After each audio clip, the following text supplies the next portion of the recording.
to the boogity bang bang, the boogie to the boogity beat. I say I can't wait to the end of the week when I rap it to the rhythm of a groovy beat and attempt to raise your body heat, or just blow your mind so with that you can't speak and do a thing.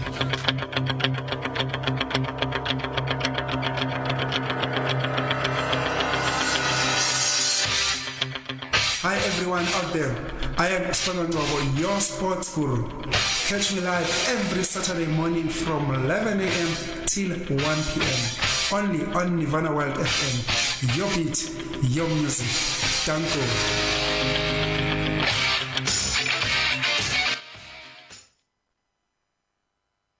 Views, opinions or comments expressed on this program does not reflect the views, opinions or comments of the radio station or its management. You are tuning into Sports Geek with Sponelo Ngobo, only on Nirvana World FM. Your beat, your music. La, la.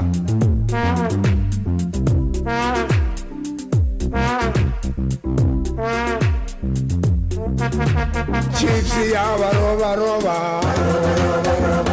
Yo, roba, roba, roba.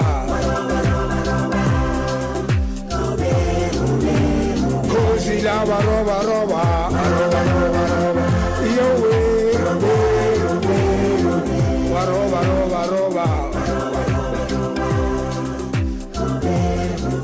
ole besi roba, roba, roba, yo way, roba, roba, roba, the cozy lava, roba, roba.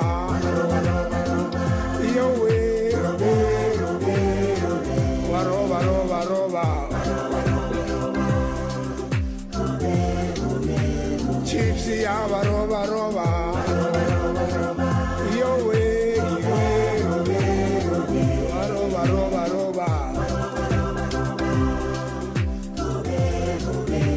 Cozy lava, roba, roba, yo way, roba, roba, roba. Ole besi roba, roba, roba. Yo way, roba, roba, roba. Oh, roba, roba. It is the 2nd of November 2024. Exactly 6 months back, the 2nd of May 2024. Mamelodi Sundowns, the sky's the limit. Kabuyelo, oh, Masanda Wanamatle. They demolished the Kaiser Chiefs. Listen to this, by 5-1 at FNB Stadium. That was on the 2nd of May 2024. As it if that was not bad enough, fast forward to the 28th of September. Still this year, the year 2024, that makes it 1 month, 4 days back. Mamelodi Sundowns, they repeated what they did to Kaiser Chiefs just 6 months ago. They beat Kaiser Chiefs this time around by 2-1. Oh yes, by the look of things, it is officially, ladies and gentlemen, that Mamelodi Sundowns, they've definitely made lightweight of Kaiser Chiefs by the look of things. Fast forward to this evening, come 6 p.m. This evening, the stage is set at FNB Stadium yet again, the venue that Mamelodi Sundowns have made their second home away from home. It is the quarterfinals, Carling Knockout Cup. Kaiser Chiefs, the mighty club boys, abafana bakachinja akuluva, abafana basepefeni, abafana boktula and noxolo. They welcome the high flying Mamelodi Sundowns yet again. Come 6 p.m. this evening. It is the quarterfinals of the Carling Knockout Cup. Kaiser Chiefs versus Mamelodi Sundowns. Who will it be? Who is going to blink first? We are told it is a sold out affair. We are expecting a minimum of 94,000 fans that will be packed to the rafters at FNB Stadium come this evening. The big question, who will it be? Who's going to blink first? Modiba Peter. It is a sold-out affair yet again. It is guaranteed the atmosphere is going to be electrifying. Our babes, Bama sold out. They've done it yet again. That is the mighty Kaiser Chiefs. What can we expect come 6 p.m. tonight? You took me last weekend when we spoke about our babes were sold out affair. So it keeps continuing right away. And as I was listening to you reading the stats there, so I realized that in the last 6 meetings, Kaiser Chiefs have never beaten Mamelodi Sundowns. How many? Last 6 meetings. Yeah, because Kaiser Chiefs last defeated them in 2021 2-1 at Loftus Stadium. So which means that Mamelodi Sundowns came to FNB, Kaiser Chiefs went to Loftus Stadium. It's still the same story. Mamelodi Sundowns winning. There were instances where they also met in the MTN 8, where remember Stuart Baxter was the head coach of Kaiser Chiefs, where they lost on penalties after a 2-all draw. I still remember. In fact, Kennedy Mweni, they're saving 4 penalties on the day. Yes, at Lucas Moripe Stadium. Yes, so that was the game for me. So they went on to play in the leagues, announced 1-2-0. They also won 1-0. They did the double over Kaiser Chiefs as Kaiser Chiefs struggled there to beat Mamelodi Sundowns. So, but as soon as they dismissed Baxter, they played 1-0 draw at FNB Stadium. I still remember one of the players, is it Patrick Chezolange, for Kaiser Chiefs scoring the equalizer. So at FNB Stadium. So in the past, remember we used to see Kaiser Chiefs demolish Mamelodi Sundowns. You can go back to the late days of Rothman's Cup, Bob Safe Super Bowl. That's where they dominated a lot. But then this time around, we're talking Mamelodi Sundowns being a Kaiser Chiefs whole team. Will it be continuing tonight? We'll have to wait and see, because I think Kaiser Chiefs fans are also tired of the fact that we always get a loss against Mamelodi Sundowns. We could also get a loss against Mamelodi Sundowns. And I also profiled Ronan Williams. Yes. I realized that ever since he joined Mamelodi Sundowns, he's never lost against Kaiser Chiefs. You're kidding me. In those matches. As you know, he came in 2022. They played two You're matches. You're kidding me. I remember Kaiser Chiefs were thrashed 4-0 as Athazan was in charge of the club.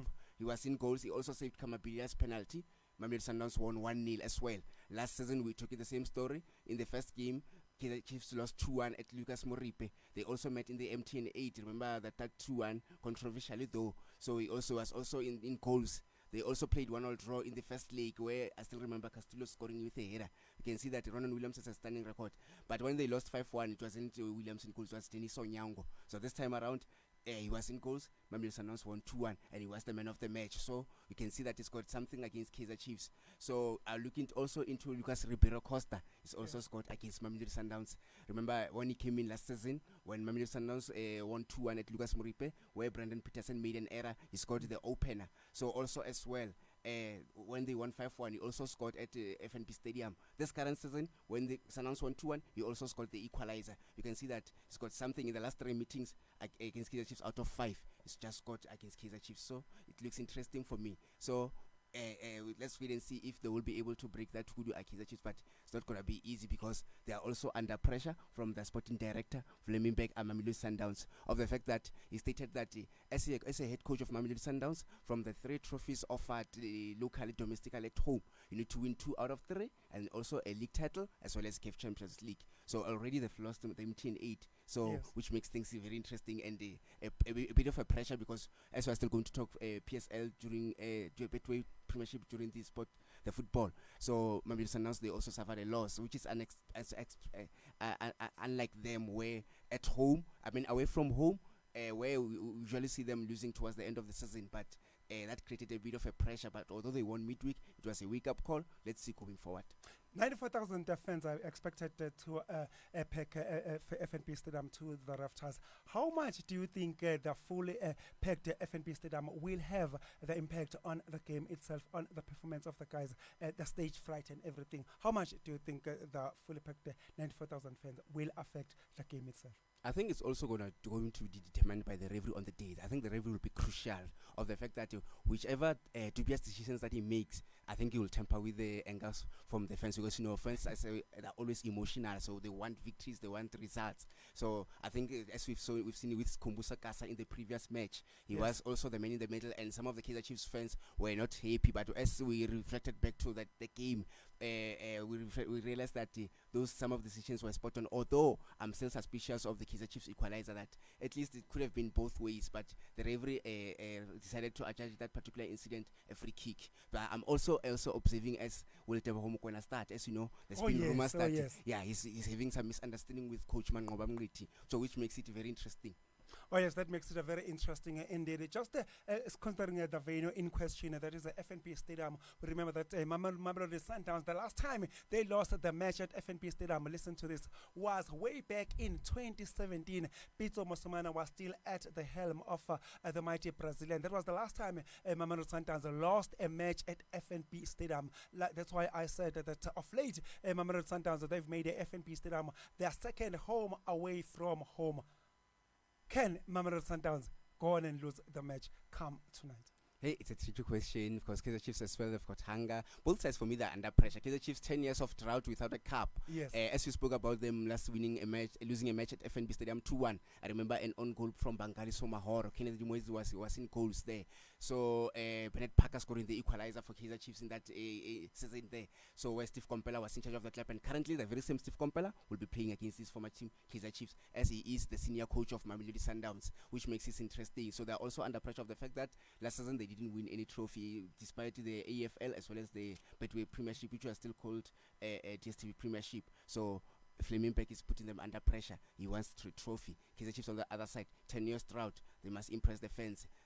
Pressure will be on them of the fact that you can host Mamelodi Sundowns twice at home and go and lose against them. So I think this fixture has got so many ingredients in it. But so for me, I think Kaiser Chiefs will get this one. You rightfully mentioned that Kaiser Chiefs, so they've been going through some cup drought for at least a minimum of 10 years. And then fast forward to 2024 season, the arrival of their coach Nasreddin Nabi has created some hype and brought back some hope in as far as the Kaiser Chiefs camp is concerned. And we have seen the fans responding to that, filling up the stadium since the arrival of Nasreddin Nabi. Fast forward to tonight. Fast forward to the arrival of Nasreddin Nabi. Can one really expect Nasreddin Nabi to change the fortunes of Kaiser Chiefs, especially considering that for the past 10 years, Kaiser Chiefs had failed to test the trophy success? Can Nasreddin Nabi, does he have what it really takes? Is he really the man that can take Kaiser Chiefs to the promised land? Tricky one because if you can check, he went on to watch Mamelodi Sundowns in the last two encounters there. I remember the Polokwane City 2-1 as well, where I realized that maybe he's trying to study because Mamelodi Sundowns rotates too much of the lineup. And I also look at the fact that he's one coach who lacks consistency. I think there are some many weaknesses that he needs to fix as well as a coach. I look into their goalkeeper, Fia Krintwari. He's made some few errors. Some bit of lacking of comfortability when it comes to ball handling there. So I look into Mamelodi Sundowns as well. I realize that they like to play a high line. So if Kaiser Chiefs can have quick players, they can be able to exploit their back four there, because majority of them they're slow. Only Khuliso Mudau, who's got an incredible recovery rate, I think can assist there at the back. So that's how I'm trying to see their weaknesses as well. So Kaiser Chiefs as well, their wingers there. Back wingers, they like to overlap a lot and leave the space behind, where I realize that whenever they try to recover, it's not easy because they leave spaces. That's where some of the opponents, they're able to exploit that. We've seen with Bradley Cross against SuperSport United, against the very same Makesi FC we're talking about, Riff Rosler as well. We saw Makisi scoring the opener where he was exposed. There was a pinpoint cross whipped inside the box where I felt the goalkeeper also could have came in and punched the ball Fia Krintwari, but he couldn't do that. Given Musimango as well as Rushin Dotli, they were unable to pick up Wandaboy Makubu, the Makesi FC striker there. So that's some of weaknesses that I'm seeing from Kaiser Chiefs. But with Mamelodi Sundowns, that's at the back, as well as they rely too much on Lucas Ribeiro Costa. If Kaiser Chiefs can be able to keep an eye, then they can be able to stand a chance. But then to answer your question, it's not yet. I think he has to build first for us to get those fortunes as far as the Kaiser Chiefs is concerned.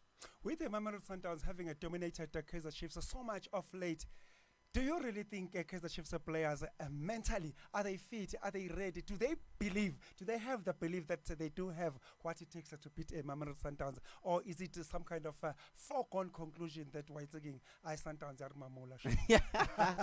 To answer that one, I think if I can go back to the game against Mamelodi Sundowns, they won the same 2-1 where we saw Ronan Williams was the man of the match. Yeah. I was so surprised to see Mamelodi Sundowns playing on a low block. It's unlike them. Usually they dominate matches. Kaiser Chiefs are always the ones playing on a low block. But on that game, it was a different story where Mamelodi Sundowns were seated at the back. Kaiser Chiefs pressed them hard. They created chances. I can single out Fundo Villagaz for me.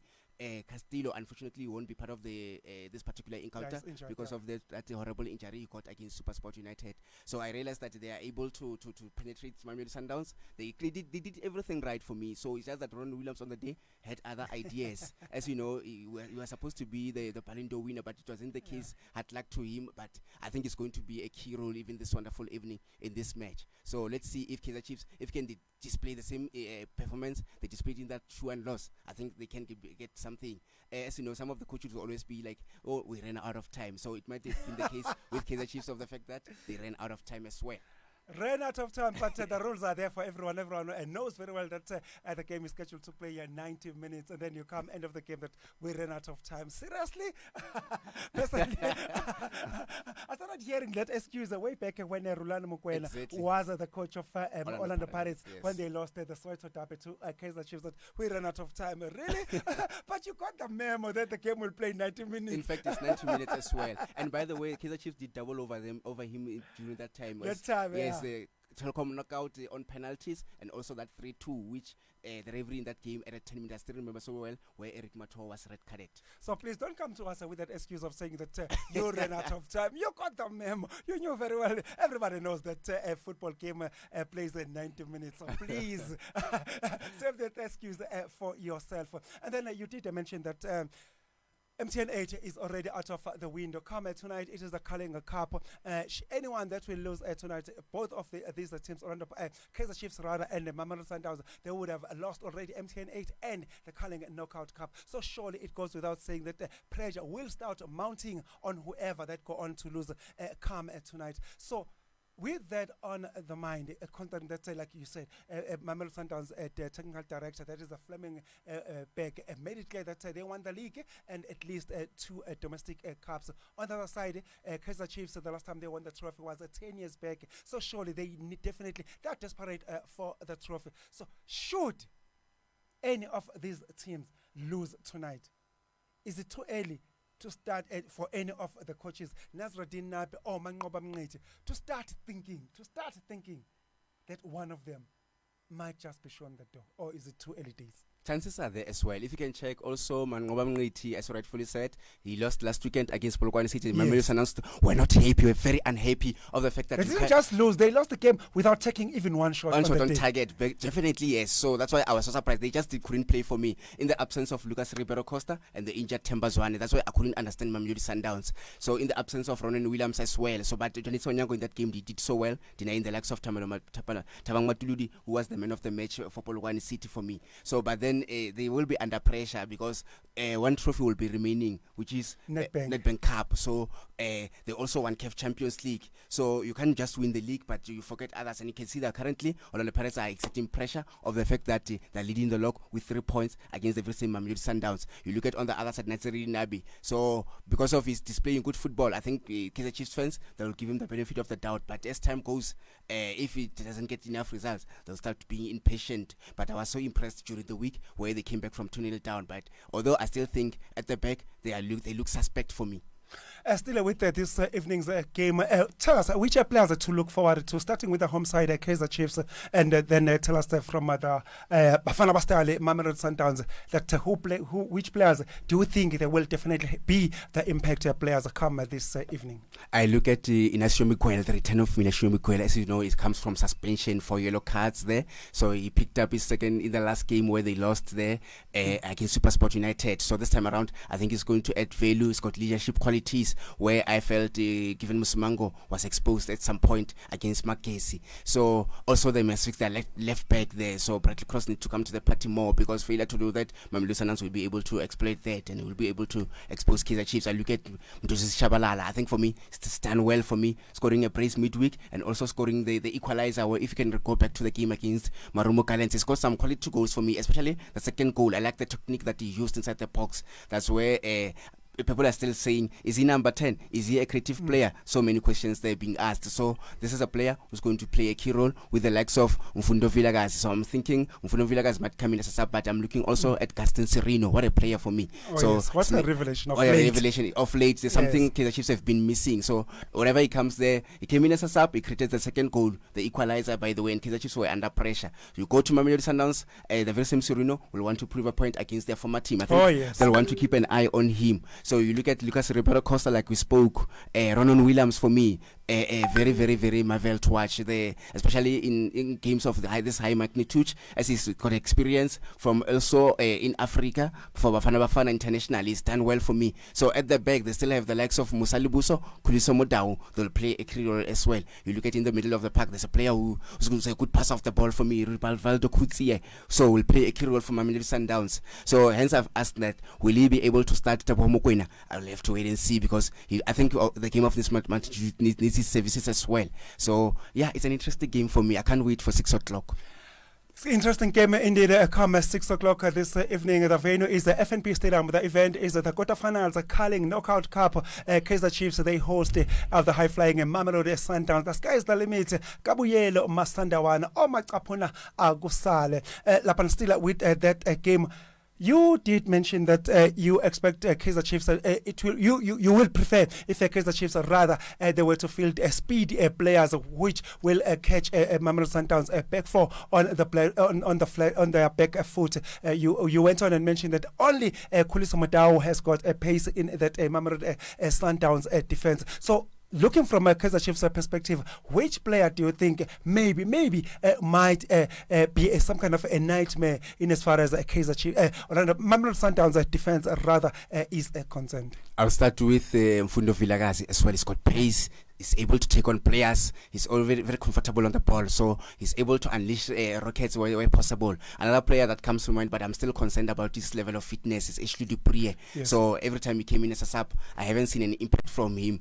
Although I'll give him the benefit of the doubt of the fact that he came in against SuperSport, he scored the 4th goal, so which makes it very interesting for me. So I think with such speedy paces of players, I think the Chiefs can be able to exploit Mamelodi Sundowns. Because one thing I realized with Mamelodi Sundowns, they always play a high line, and playing a high line, some things like on-site can be able to come into the game. And which Kaiser Chiefs, for me, if they are clinical, they must make sure that they convert their chances. Failure to do so, Mamelodi Sundowns might come in and punish them, because this is a team that plays on a high intensity. This is a team that can be able to penetrate defense, exploit flanks and in the middle. So they've got options for me, especially when Lucas Ribeiro Costa, Marcelo Allende, they're available, so they're going to play a key role for me. So that's how I'm seeing it, that Kaiser Chiefs, whenever they get moments on transition, with as far as pace is concerned, they must make sure that Ashley Dupree gets to start the game, because I'm not comfortable with Ranga Chivaviro. He hasn't been up to his best despite scoring 2 goals for Kaiser Chiefs.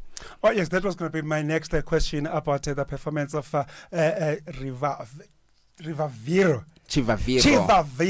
Yeah, because I was gonna look back to that SuperSport game where he got on the wrong side of the fence, and then last week they played a SuperSport again. I don't think he brought his A game. That was gonna be my next question, but you've already covered that. So come still with tonight's game, Kaiser Chiefs. You spoke about Mamelodi Sundowns goalkeeper Ronwen Williams. Kaiser Chiefs goalkeeping department. Are you happy with the Kaiser Chiefs goalkeeping department?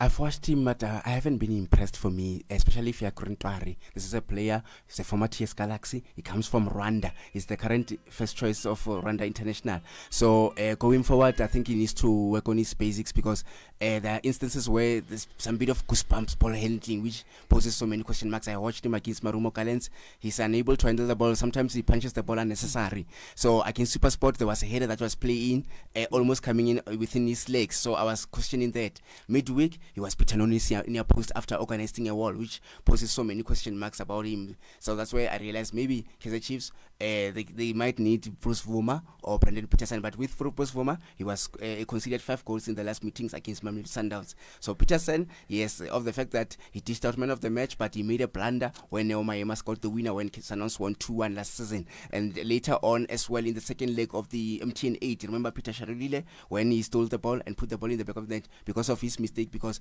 Mamelodi Sundowns are good at high press. So you sleep up, you snooze, you lose, because they exposed you and took the ball in the back of the net, which took me 2 seasons ago. You remember Siyabonga Nkezana making a blunder two blunders, in fact, where Serino was still at Sundowns, scored the goal and also conceded a penalty as Peter Shalulile converted the spot kick. So they must just be wary of Mamelodi Sundowns pressing. But I've seen with Kaiser Chiefs that the likes of Roshwin Dotley, they like to build up from the back, which we never saw that from previous defenders at Kaiser Chiefs, whom they were very uncomfortable with build-ups. So, but they seem to be playing similar style of Mamelodi Sundowns lately. So it's gonna be a lovely game for me. But for me, very questionable. Fakrin Twari, Kaiser Chiefs goalkeeper, very questionable in as far as our sports analyst Motiba Peter is concerned. Still with the Kaiser Chiefs goalkeeping department, obviously it goes without saying that we have to look at Mamelodi Sundowns striking department. Peter Shalulile had been struggling of late of finding the back of the net, but in the last two games it looks like Peter Shalulile is back with the bang. I believe in the last game he scored a brace. How much do you think Peter Shalulile will be an impact to come tonight? Should Kaiser Chiefs defense be worried about Peter Shalulile's return? Definitely they need to be worried about Peter Shalulile, because if you can go back, he's the player also who has got so many goals against Kaiser Chiefs. Fantastic goals, and this is a player, as you rightfully said, he's been off form. Yes. But in some instances it is said that when a striker is off form, if he gets one goal, then he's going to start scoring. So I'm worried about the Chiefs defense at the back and the goalkeeper as well, so that he might come in and score slots in one, because from the goals that I saw him scoring midweek against Cape Town City, fantastic goals, you can see that class is permanent. It's just that the player has been off form. But also credit goes to Khuliso Motau for me. He's played a style of overrunning, that overlapping, like he's got an incredible recovery rate, which I've never seen in some of the right backs. You are like Refrost, like that trying hard. Dino van Rooyen also comes close. I always compare him with the very same Khuliso Motau, but he's just the player for me who dished out the man of the match, supplying Shalulile as well as Lucas Ribeiro Costa, and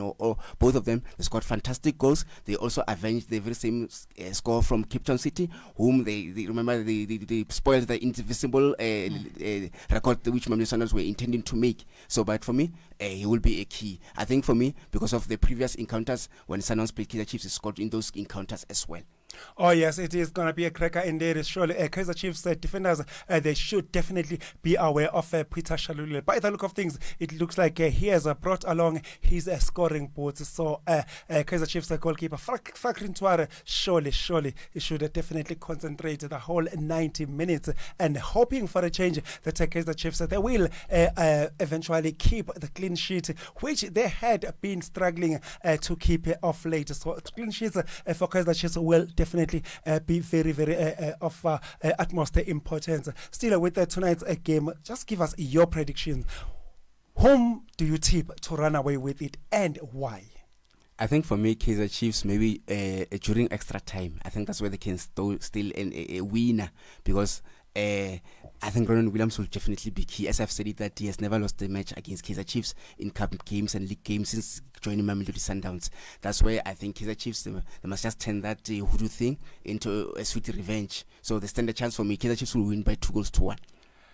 Kaiser Chiefs who walk away victorious 2-1. That's what our sports analyst Motiba Peter has just called in extra time. Talking of extra time, should Kaiser Chiefs fail to get that winning goal in extra time, and then we go to penalties? Oh my word! Do I really need to remind you who is Ronwen Williams when it comes to penalties? So surely Kaiser Chiefs, they don't want to get to penalties, because we know what Ronwen Williams is capable of doing when it gets to penalties. In fact, not Ronwen Williams as well. Okay, I was also adding Johnny Sonyango. All Mamelodi Sundowns goalkeepers for me.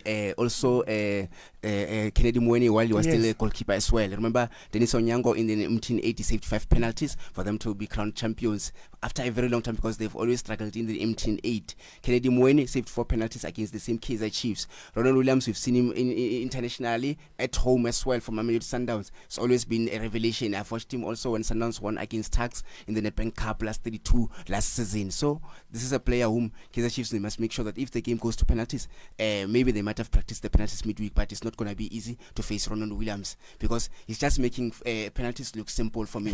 Where I look at some of the goalkeepers for Kaiser Chiefs, they always struggle with penalties, so which it can be Mamelodi Sundowns' advantage.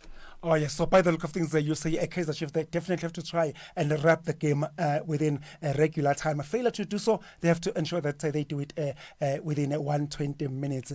Should they fail to wrap the game during open play, surely Mamelodi Sundowns will definitely be the favourites come penalty takes because of their goalkeeper. You can go in and ask Cape Verde. You can ask the very same Kaiser Chiefs. They've been on the receiving end of Ronwen Williams' excellence when it comes to penalty takes. So surely Kaiser Chiefs cannot afford to let the game slip all the way to penalties, because surely that will definitely become Ronwen Williams' show. About Cape Verde, I only saw I remember this other goalkeeper, Sipo China of Orlando Pirates. Yes. This is the only player whom he faced Ronwen Williams on penalties in an MT8 last season, and Orlando Pirates were crowned champions, by the way, Yes. as he saved 3 penalties. So Ronwen Williams was unable to save a penalty. That's the only game I remember when he lost. And also the Nigeria one, yes, where they study his tricks in that AFCON until they went to the semi-final, exactly, yes, until they went to the final with Ivory Coast. But for me, he's a very difficult goalkeeper when it comes to penalties. You need to study him so well.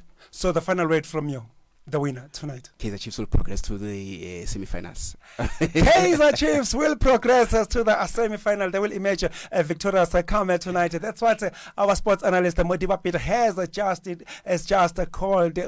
We'll be watching the space with a keen interest. Come 6 p.m. and then can I go on and say come 8 p.m. when the game ends. We'll be knowing exactly who is marching to the semi-finals of the Carling Knockout Cup 2024.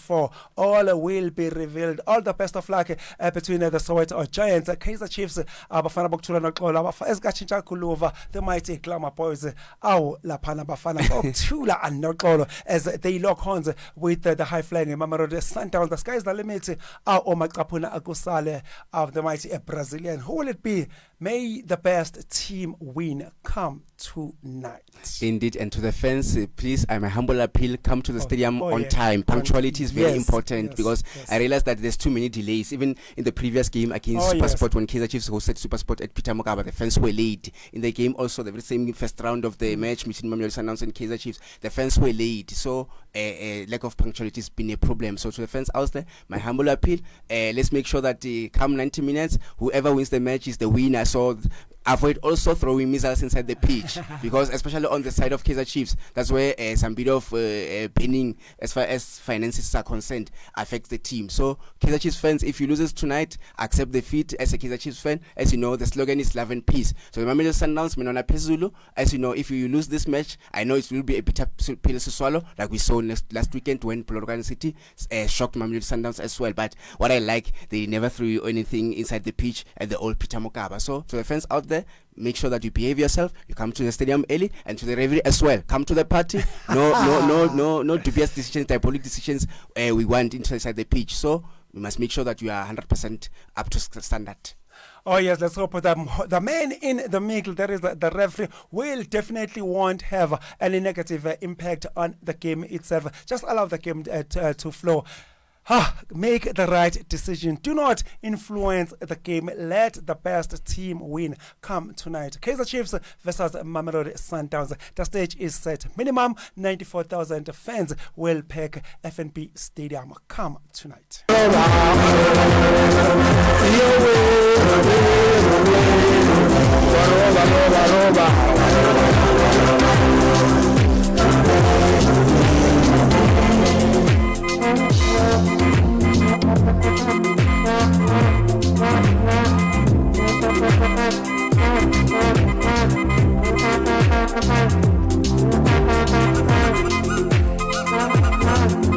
Chiefs yaba roba. Will they roba? Mamelodi Sundowns come at 6 p.m. tonight. Chiefs yaba roba. Roba.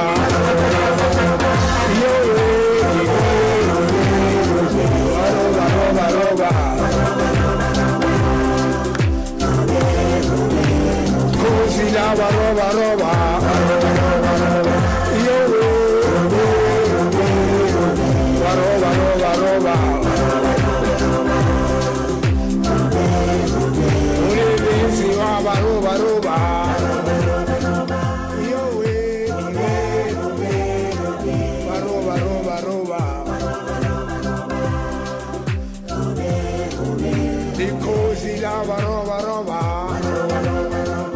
Yo way, roba, roba, roba. Gypsy, roba, roba. Yo way, roba, roba, roba.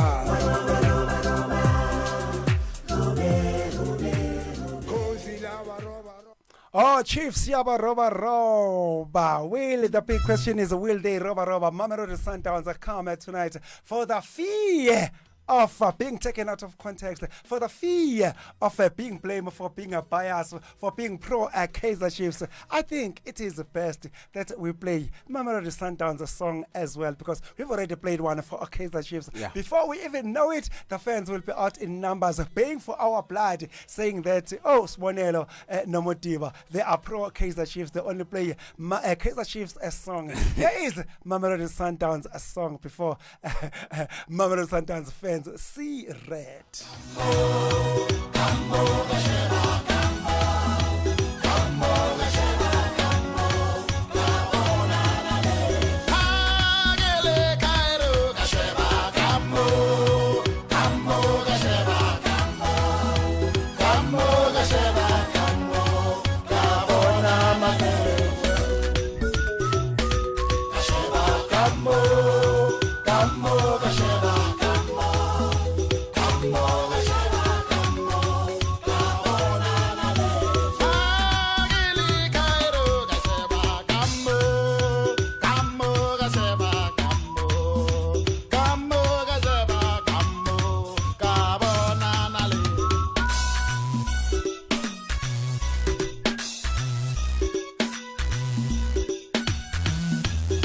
Hagili Kaiser ke re ke sheba ka mo ke bona masanda one. Hagili FNP Stadium ke re ke sheba ka mo ke bona sky's the limit.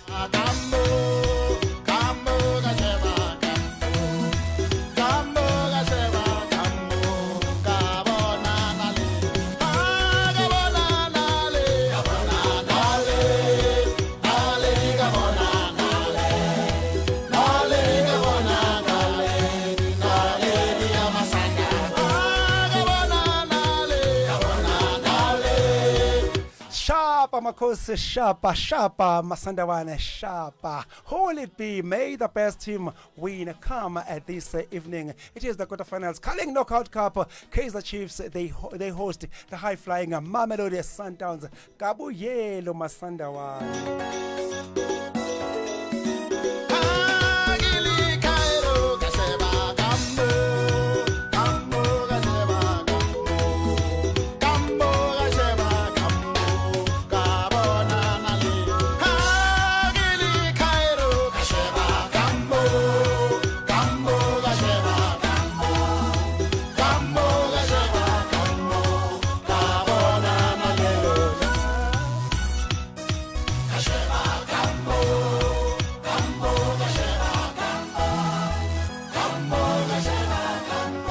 A very good morning and a warm welcome to you wherever you are within the South African borders and beyond. We've got you covered. Don't you worry about a thing. All you have to do is sit back, relax, and allow us to entertain you. You are tuning in to Sports Geek with Sponelo Ngobo here on Nirvana World FM. Your beat, your music, and we come to you live from our Lenasia studios south of Johannesburg. Egole Gauteng Maboneng Wanaka. You can always get in touch with us on our studio WhatsApp line number, which is 07-333-16934. Our studio WhatsApp line number is 07-333-16934. TikTok and Facebook, we are there as Nirvana World FM. While on socials, you might as well go on and type my personal social media handles, which is at Sponelo Ngobo across all social media platforms. In so doing, you'll give yourself a chance to converse with me 7 days a week, of which I promise I do respond to all of the DMs, PMs, whatever you call them.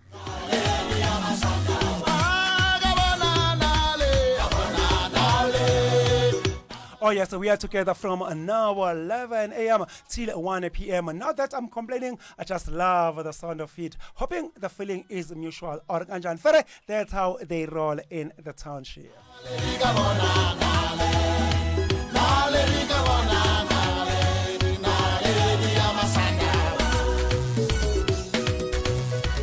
Oh yes, at the summit, we'll kickstart the show by looking at cricket, followed by rugby, and then I will look at football. Oh yes, football. Yes, we'll dive into it and dissect what's happening in as far as a Betway Premiership is concerned. Lisa Gazine, so they say, and then we'll also look what's happening in as far as F1, motor racing, and motorsport. I believe both of them, they are taking the center stage at this weekend. Netball, oh my word, it is happening at Ellis Park Sports Arena, where Spa Proteas, they lock horns with their African competitors in the foremanship of Malawi Queens, and while the male side, South African side, lock horns with our up north neighbors in the foremanship of Zimbabwe, which is all taking place here in Johannesburg at Ellis Park Sports Arena.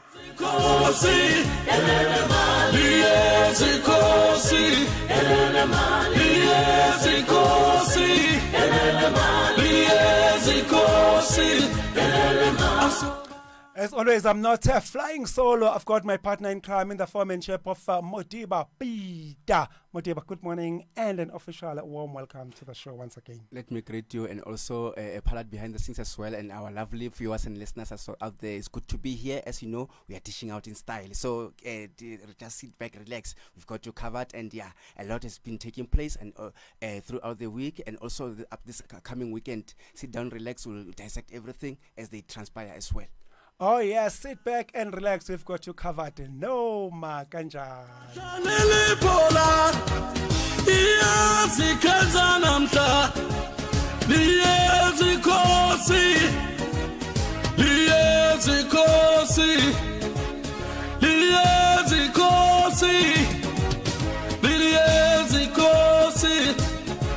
Asoba janele pola Asoba janele pola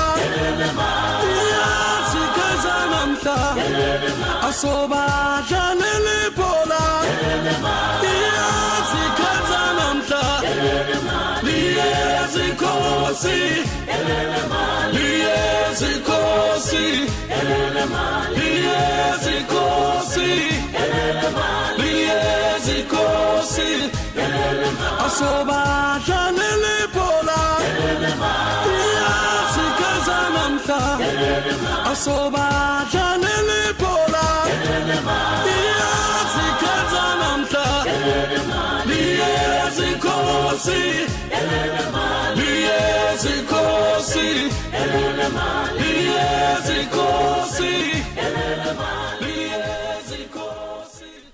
Our liaison equals, surely that's going to be the state of our affairs come tonight. FNP Stadium as the mighty Kaiser Chiefs, the mighty Glamour Boys, our fan about Tula Nokolo, love and peace as they welcome their Mamelodi Sundowns, their latest foes of late, who've been beating them all over, bashing them all over the show, whether they're playing Go Pitori, whether they're playing Go FNP Stadium, whether they're playing at Loftus, whether they're playing Go Atrashvili, whether they're playing Go Moses Mabhida Stadium, whether they're playing even in the space. But the look of things, it looks like Mamelodi Sundowns. They've got Kaiser Chiefs number. Will Kaiser Chiefs finally Bakhalimele Linyato come this evening? Barry War, White again, Mamelodi Sundowns.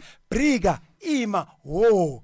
Enough is enough. Let's hope for their sake, for their fans, for their new coach, which is not really up. Let's hope Kaiser Chiefs, they will do exactly that, because surely what Mamelodi Sundowns has been doing to Kaiser Chiefs of late is completely unfair. You have to feel it for Kaiser Chiefs. In fact, you have to feel it for Kaiser Chiefs, because at some instances where they win controversially, they'll be saying, "Oh, we benefit." They always make a Rothmans Cup as a point of reference. Oh yes, you used to rob us during the Rothmans Cup. It's now you're time. Perfect time, we are paying the price. So that's what my utterances that I always hear from Mamelodi Sundowns fans. Very interesting there.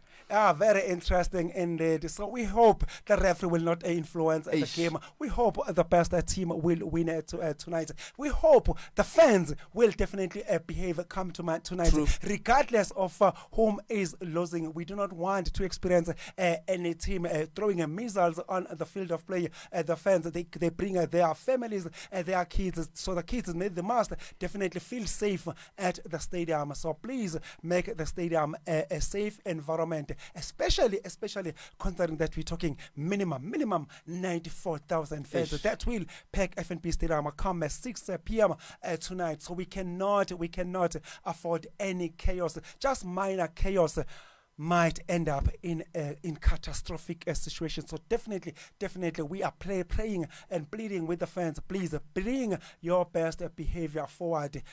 Men in the middle, please do not influence the game. Just let the game be the winner come 8 o'clock tonight. Who will it be? Bafana Bagachincha Glover or Maqaphuna Gusale in Mamelodi Sundowns. Let's quickly go for a breather. When we return, we'll be talking cricket. Things are happening in as far as cricket is concerned. We'll look at South Africa's tour to Bangladesh, and we'll also look at what went down in as far as the cricket South Africa T20 Challenge Cup is concerned. Don't forget that things are happening also out in India, where New Zealand seem to be giving the home side India all sorts of trouble, and England, I believe, they're also touring West Indies. So that's what's happening in as far as the cricket is concerned. So just sit back, relax. We've got all the news for you in as far as cricket news are concerned.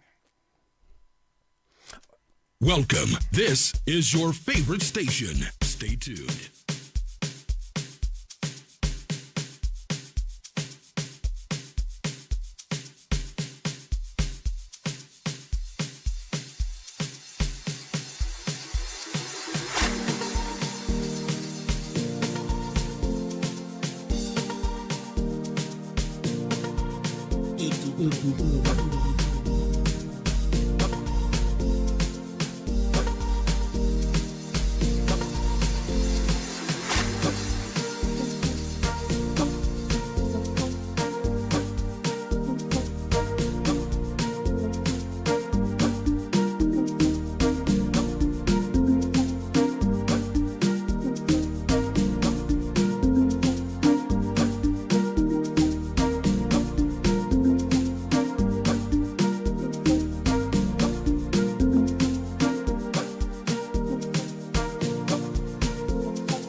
Hard Kick by Edu Pro Beat. Oh yes, the song seems to be doing the rounds in as far as social media is concerned. It is believed that this song will definitely accommodate all the babies that were born back in the 80s and the 70s. I deliberately use the word babies. So all you babies that were born way back in the 70s and 80s, surely you can dance to this song.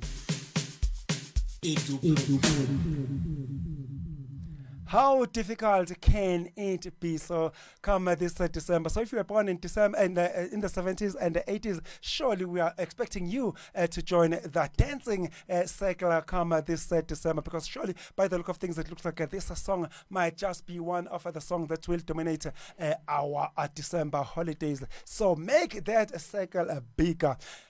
Without wasting any time, and now diving straight to cricket, we saw this week South Africa, they taught Bangladesh in where they were going to lock horns with the home side in that two-test match series. Oh my word, did Proteas go on and rewrite history books, or did they rewrite history books as they locked horns with the home side in the subcontinent, that is Bangladesh? Yo, what a performance for me. So I never saw it coming, although that they will play a match and play a match only for the first innings, because usually we have to wrap up the first innings, second innings, sometimes third innings, third innings if possible. So on the day, Tony Dizozi for me did exceptionally well, scoring 177 from 269 balls, and Tristan Stubbs 106 from 198 balls. So as we progressed with the match, as our opponent there, we managed to score 575 for 6 after 144 overs. You can see that our very own Proteas meant business. And by the way, when we played that particular match, our very own Themba Bavuma was unavailable. As you stated last week that he is injured, and Aiden Makram will definitely lead the team as the captain. So on the day, it was for the first time to see Aiden Makram have been helping us as the country win a match, which is very, very fantastic. But then you can realize that whenever we played Bangladesh, we always had an upper hand of the fact that we won our last 12 meetings out of 14, and only 2 ended in a draw. So you can see that we had an upper hand going into this match. So with them, I can see that they also scored in the first innings 159 after 45.2 overs.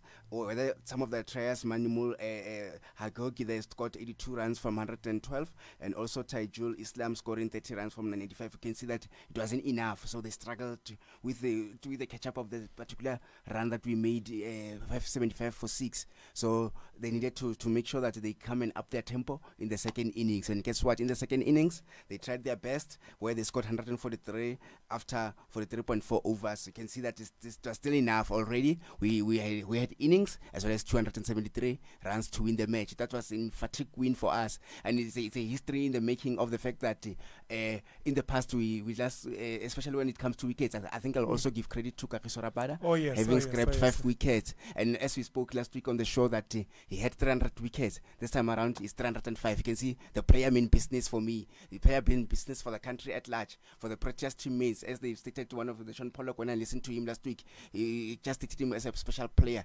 a player whom very humble. So you can see that he continues to humble our opponents when it comes to the opposition batters. So with that, it's well done to South Africa, to our very own also Shukr Conrad. So let's see. This is a confident boost as we are still going to face India in the first test series starting from next week on the 8th. Oh yes, there was an emphatic win indeed by the Proteas when they thrashed the home side Bangladesh, which is in the subcontinent. Listen to this. It was the first time that South Africa won the test match in the subcontinent for the past 10 years, let alone winning the series. So they went on this time and thrashed the Bangladesh by a 2-0 whitewash. Job well done indeed again to Shukr Conrad and the standing captain in the form and shape of Aiden Makram. They beat Bangladesh by a whopping innings, and listen to this, 273 runs. Just for your information, it is the first time ever that South Africa win with such a margin in a test match, that never won a match with innings and 273 runs as the bonus on top of that. So a job well done indeed to Proteas, led by the standing captain in the foremanship of Aiden Makram. And we must also go on and commend the batsmen, because we remember that in the past we had been complaining about the batsmen not coming to the party. We have seen the bowlers always, they had been carrying the team, doing all the jobs. The likes of your Keshav Maharaj, your Rabada, they've been doing everything. Abo Marco Jansen, they've been doing everything to get the Proteas over the line. But of late, we saw the batsmen coming to the party. The likes of your Tony Dizozi, we saw him posting a mammoth 171 runs. Tristan Stubbs was not going to be outdone. He went on and posted, I believe, 105 runs. And listen to this, Vian Mulder. Wow, what a special player. He joined the Exodus as well. He went on and posted, listen to this, 105 runs. Not out. Job well done indeed to Tony Tezoz, Tristan Stubbs, and Vian Mulder for rewriting South African history books. Let's hear what the standing captain Aiden Makram had to say after that all-round performance by the Proteas in the subcontinent. Here is Aiden Makram for you. For us as a group of players, we've never won a game or a series in the subcontinent, so that makes it very special. Obviously, to be still in the mix in terms of the log for the World Test Championship is a great thing as well. So you want to keep your name in the hat, you want to keep plugging away and see where you sort of lay in 4 Test matches time, but all you can really do is look after each day of each Test match at a time and see where it gets you. So it'll be a tour we reflect on with very sort of special memories, and a tour that will sort of keep very close to us for the years to come. Congratulations are in order indeed for the Proteas, the Thursday side, for finally winning the match after 10 years. That was the last time they won the test match, like I said, let alone the series out in the subcontinent. Congratulations are in order indeed. We had even the standing captain Aiden Makram talking to that point that how difficult it is to win the test match out in the subcontinent. Still with that Proteas Bangladesh match, like Moteba, you rightfully mentioned that Kagiso Rabada has joined the 300 elite club for having taken more than 300 wickets in as far as bowling is concerned. And Aiden Kagiso Rabada, he went on and achieved that with the least number of balls, 11,817 deliveries. As if the man that has not achieved more than enough, like you rightfully mentioned, Moteba, once again, that Kaiser Rabada, he went on and got 5 wickets, having considered just a mere 27 runs in that match against against Bangladesh rather. So surely Kaiser Rabada, he seems to be definitely pressing all the right buttons. As if that was not good enough, listen to this. Kaiser Rabada has gone back and in as far as the world rankings are concerned, Kagiso Rabada is now officially ranked number 1 bowler in the world. What an achievement. Not just in South Africa. He's ranked number 1 bowler in the world. Job well done indeed to KG. Let's hear what the man of the moment, KG himself, had to say in that milestone. The game moves on, and you just have to keep working hard. I don't really look at where I'm at in the rankings or whatever, but I think it's a great achievement, and it's a good motivator just to keep going. Every team is willing to put their hand up, and if you look across both matches, different individuals are putting their hands up, and that's what you want. And I think that's why we on top in this series. I don't think it's any surprise there, because, like I said again, everyone's willing to put their hands up, and we know we've got the quality, especially in the bowling unit, as you've asked. Everyone is willing to put his hands up. That's what the man of the moment, Kagiso Rabada, has said. Surely, it is no surprise that they win so emphatically. if everyone is prepared to put to bring his A game forward. We saw the batsmen, they brought their side this time around. The bowlers, as always, they never disappoint. The likes of your Keshafa Maharaj, your Kagiso Rabada, your Vine Mulder, they just did not disappoint. To add in also Dean Peterson as well. So, oh yes, yeah, what a fantastic for me. So, and in that regard, so we broke also another record of the fact that we last gotten 15 wickets against West Indies in 2010. This time around, after almost 15 years, it's 17 wickets. What more can you do? So with Kaiser Rabada, it's a massive record. It's a massive achievement. We used to, as referees, we used to struggles against the all subcontinent countries, yeah, subcontinent countries as well. So, but his presence paid dividends for us, and we are where we are because of him. And by the way, we also pushed ourselves as far as positioning is concerned. We've jumped to position 3, in fact, yes, as far as these things are concerned with the test matches. So it's good for the country. It's good for us. Kaiser Rabada and teammates, well done. I think the legends also, they are proud. You are Makaya Ntini, you're Sean Pollock. I can name few. They're very impressive. Done and dusted with the Bangladesh Test series. Up next on the menu, it is the T20 series with none other than India. Playing India in the T20 game. Oh my word. What a tough assignment that is. A very tough assignment. So I look into the head-to-head and I realized that we in the 27 meetings that we've met there, so they've won 15 times. We've only won 11 times. You can see that they already have an upper hand, but sometimes stats can prove you wrong. One game ending in without a result. So I think that can push us because we've got the confidence that we grabbed in the test match. But I'm worried that Kaiser Rabada is not part of the squad. So they're resting him. Yeah, the first team. So I'll also give the squad to the listeners as well. So hopefully we can do well in his absentia, and not to behave like you only rely on one person. I think this time it's Rob Walter's work. So as a coach, make sure that the country becomes proud.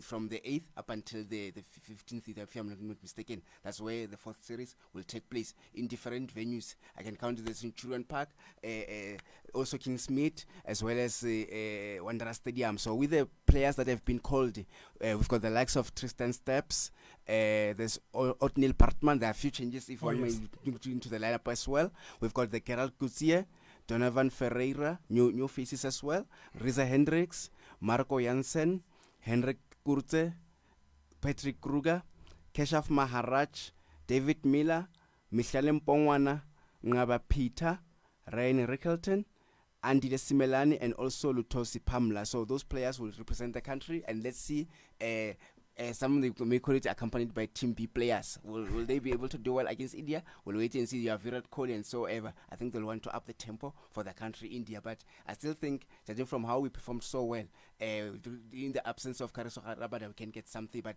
I know India are just a difficult side. As we always say, cricket is not just a sport, but a religion at their country.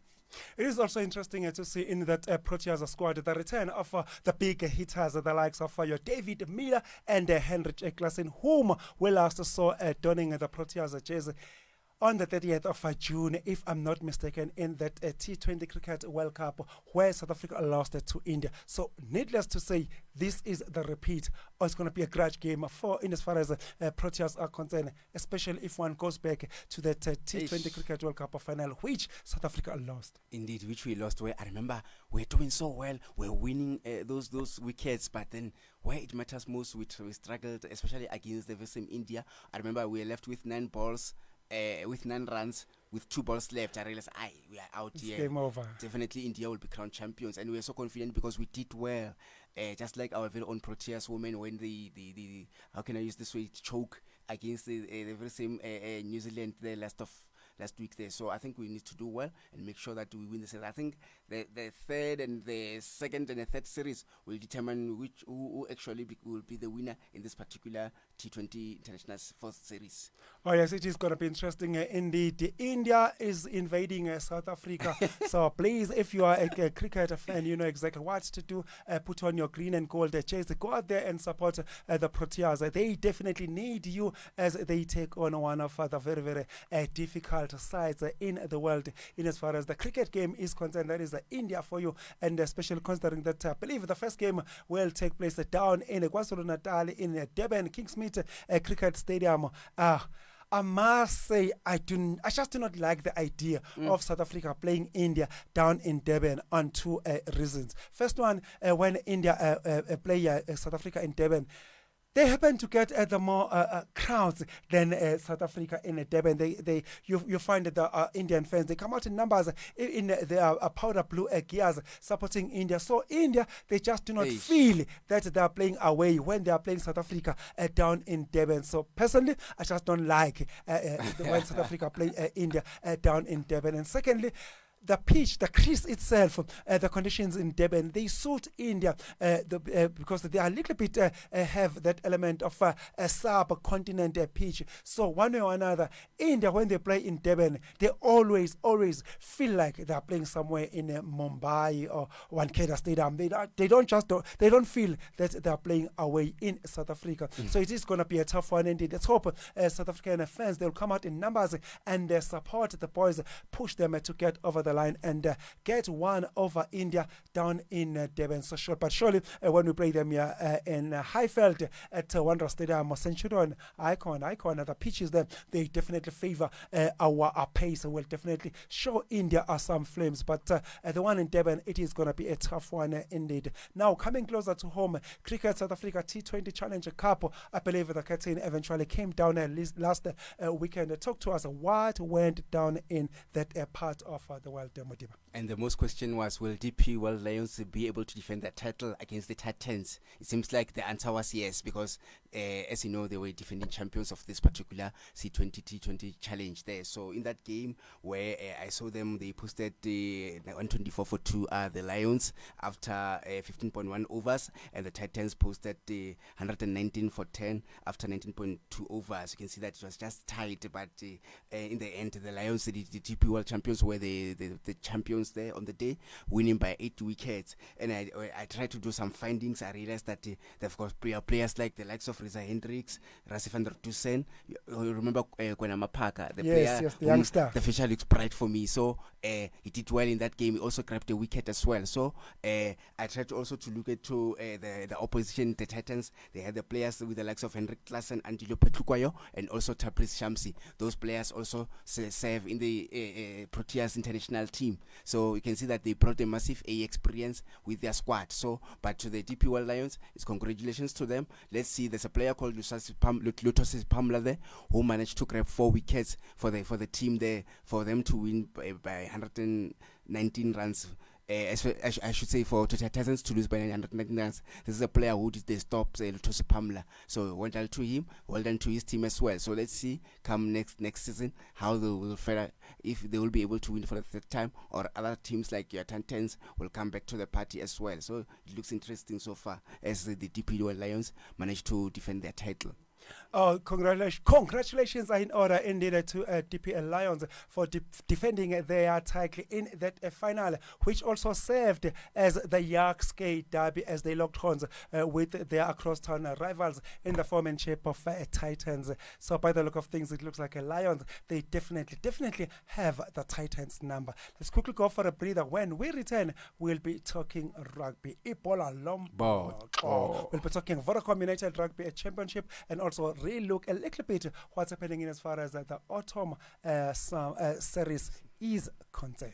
Ever heard a baby bellow at the top of its lungs in a public place, far from your best music track, right? For a more beautiful note, contact Nirvana Sounds for your studio and live recordings. We engineer sound to perfection according to your specifications. We ensure crisp and clear audio-video conversions and delight your function with sound, stage and lights for hire. Our quotes are pleasurable to the ear. Contact us now on 083 945 7664. Nirvana Sounds, powered by Gospel World FM. In a world where compassion is needed, Ashraful Aid lent a hand to the Palestinian refugees. A source of warmth in the chill of winter, we supported children and families in Jordan.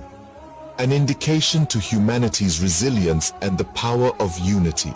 Embrace the spirit of giving because every bit counts. Together we can make a difference. Donate today.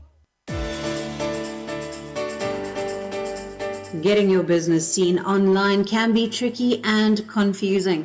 At Silly Moose Designs, we offer a comprehensive list of services that can be personalized according to your budget and your marketing goals. From hosting to ranking on search engines, we've got you covered. Visit sillymoosedesigns.co.za to get started. We'll approach your website with passion, purpose, and power. Silly Moose Designs is a proud partner of Nirvana World FM.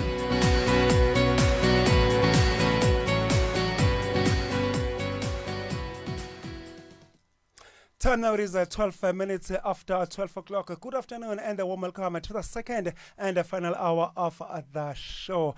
In case you missed out the first hour, we definitely dissect anything and everything that's got to do with this evening's game in the Culling Cup knockout quarterfinals between the Kaiser Chiefs and the Mamelodi Sundowns.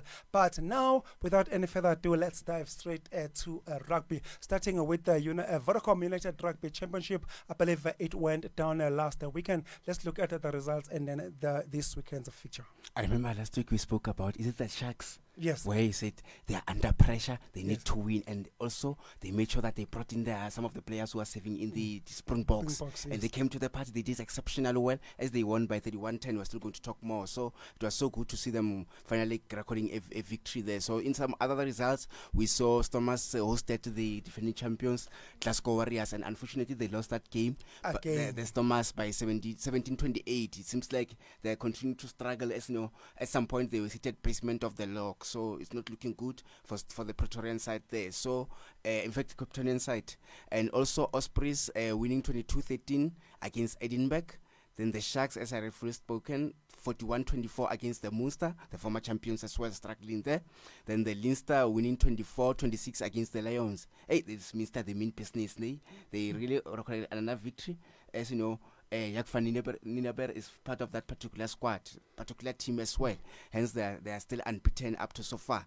So the Cardiff winning 21-6 against the Ulster, and also the Connacht winning 31-7 against the Dragons. So, and also the matches are still going to continue. And as far as the standings are concerned, the Leinster are still top of the log there with 29 points.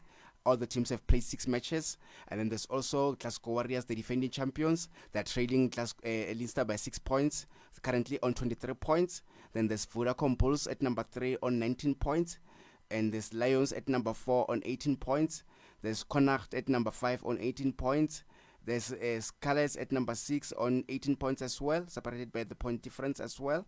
Then there's Ulster at number 7 there on 16 points.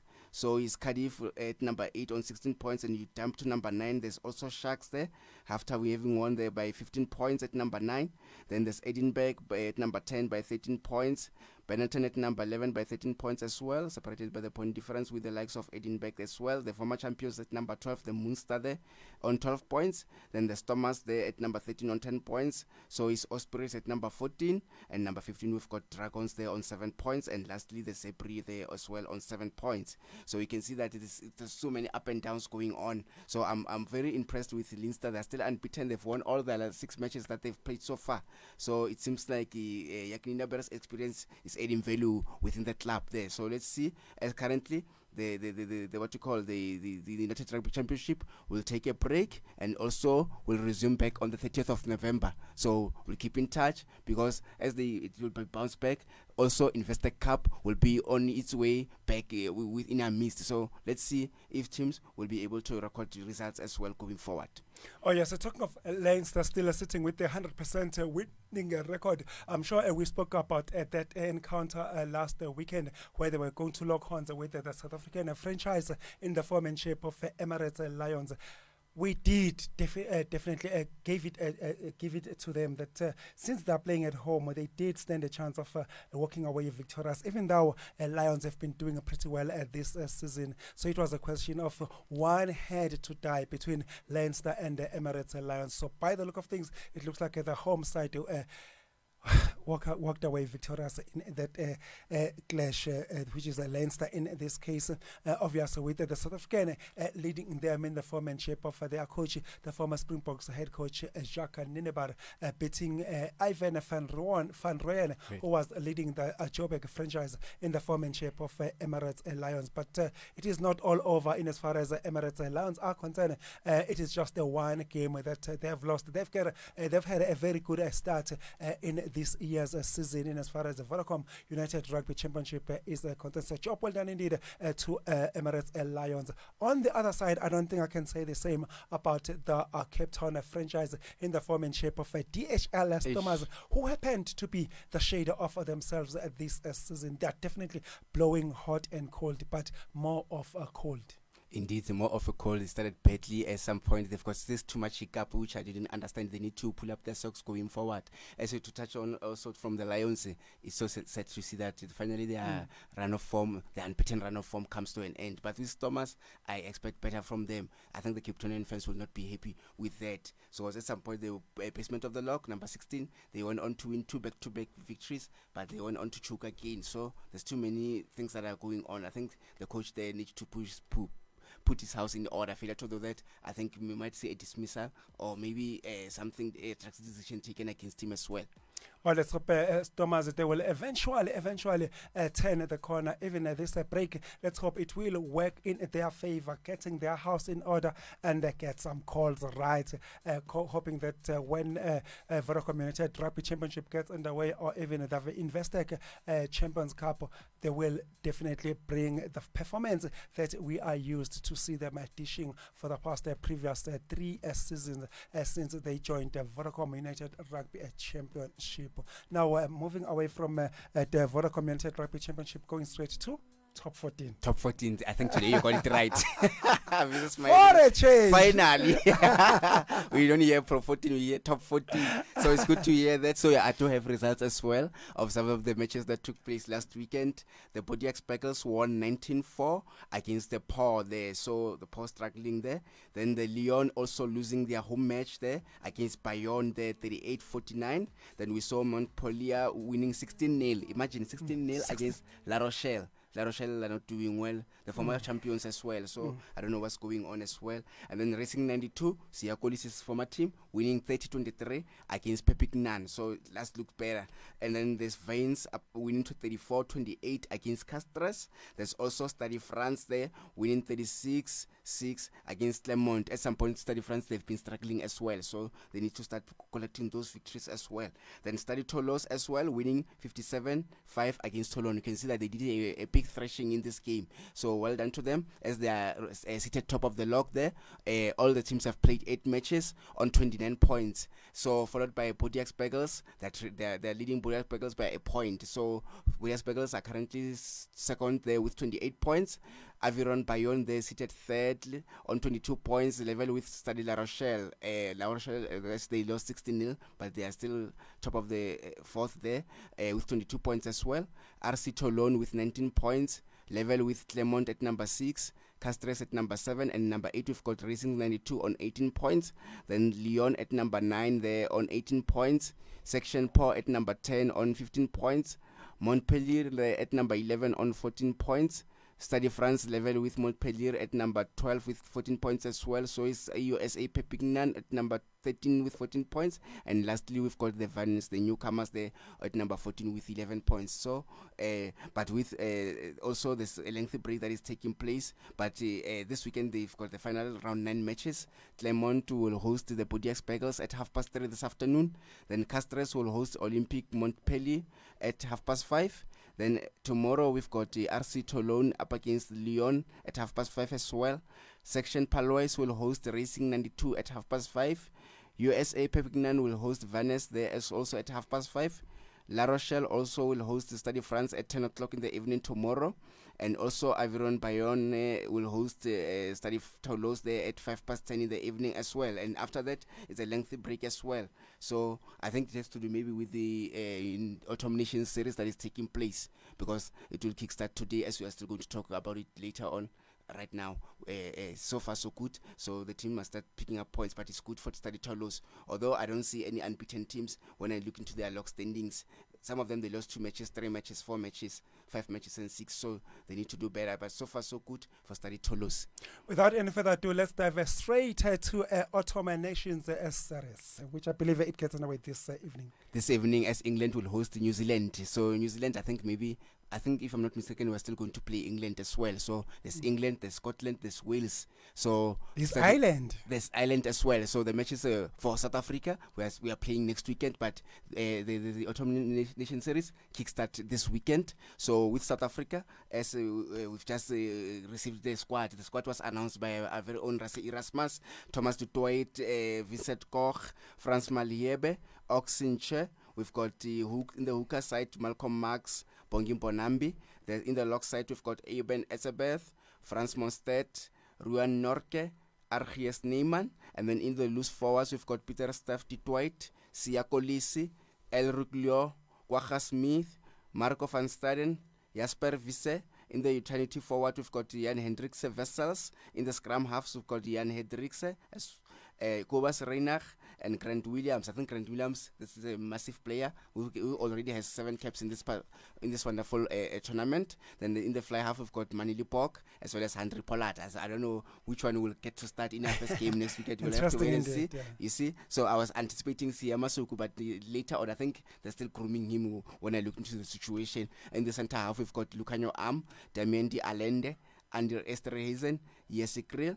In the outside balls, we've got Ketley Arense, Apelele Fassi, Cheslin Kolbe, Velili Roux, Kenan Moody, as well as Damien Willem. So you can see that it's a tried and tested squad. So this is a squad that made us win the World Cup. So I think they'll do well. I'm positive about it and confident that we'll thrash the likes of Scotland to our Wales come next weekend, as the first match is up against Scotland, followed by England on the 16th, and on the 23rd we are going to miss meeting Wales. I think later on Ireland will be coming into the picture as well. Oh yes, it is interesting indeed. Come next week, the Autumn Nations Series, South Africa will eventually get their campaign underway. Like my partner in crime, Modiba Peter, has already mentioned that come this evening out in England, Allianz Stadium, that is in Twickenham, the home side England, they will welcome the New Zealand. That is the mighty All Blacks. That game get underway come 5 come this afternoon. Still with the Springbok news. The news that we've just received now is that 3 players have been officially withdrawn from the Springboks setup due to injuries. The likes of Hendrik Wessels, Franz Malherbe, and Damian Willems, they have been withdrawn from the Springbok squad due to injuries. The likes of Lou Grobbelaar and the Sharks player, that is Jordan Hendricks, who happens to be the younger brother of Jaden Hendricks, who's already in the squad, who will be playing that scrum half with the likes of your Grant Williams. So the younger brother of Jaden Hendricks, which is Jordan Hendricks, has also joined the Springboks side. So Jordan Hendricks will be in the camp with his elder brother. Who can forget Jordan Hendricks, what he did just some few weeks back here in Johannesburg at Ellis Park Stadium in that Currie Cup final, where the Sharks locked horns with the home side Emirates Lions in the Currie Cup final, when Jordan Hendricks slotted in that 59 meters drive penalty to take the Currie Cup home down to KwaZulu-Natal and Durban and win it for the visitors in the foremanship of Sharks. They eventually walked away victorious by 16-14 in that Currie Cup final. So Jordan Hendricks has definitely earned himself a Springboks call-up. So it's going to be nice for him. He's not going to be lost. He will feel very, very comfortable with his elder brother in the camp.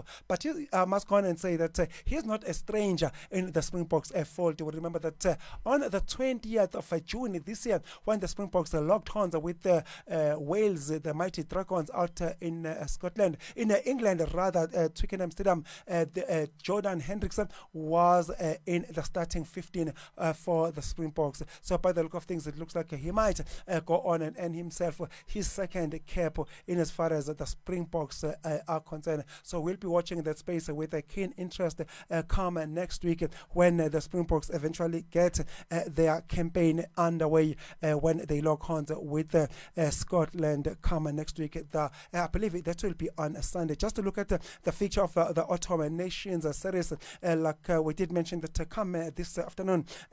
England, they welcome New Zealand. That game gets underway at 10 past 5. And then come next week, Friday, at 7:30, Ireland, they will take on New Zealand, the mighty All Blacks. And then on Saturday, the 9th of November, England, they lock horns with Australia. And then come the next day, the 4 times World Cup champions, the mighty Springboks, they will lock horns with Scotland. The game gets underway come 10 past 6 in the evening. That is next week, Sunday. It's going to be a lovely one. So hopefully we are anticipating a lineup. I think, as you know, Rasi Erasmus always releases his lineup between Tuesday and Wednesday. So I think we'll dissect it and it's going to be an interesting one. But I think it's going to bring in a tried and tested one so that points will be crucial as well. Oh, yes, we'll be watching the space come next week. Surely Tuesday or Wednesday, we'll expect Ras Erasmus to announce his 23-man squad. The big question is, will Siakolis start will be in the starting 15? Will he captain the side, considering his off-the-field problems? But personally, I think he will continue because this is just the off-the-field problems. They've got nothing to do with his on-the-field performance. But we'll be watching the space. After all, Ras Erasmus is the one that will have to make the call come next week. We wish Springboks all the best of luck as they lock horns with Scotland come next week. Something about you, Lorraine. Take us away. When we return, we'll be talking football, Betway Premiership, and the rest of Carling Knockout Cup, English Premier League, Spanish football, that is a La Liga, so as the Italian football for you, that is a Serie A. Something about you, Lorraine, take us away. You into oblivion, my love, now.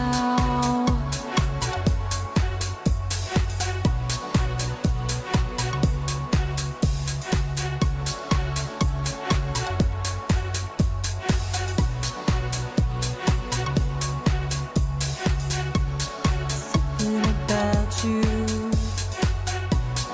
I wanna know what it is. Something about you, I need to know what gives. Something about you, I wanna know what it is. Something about you.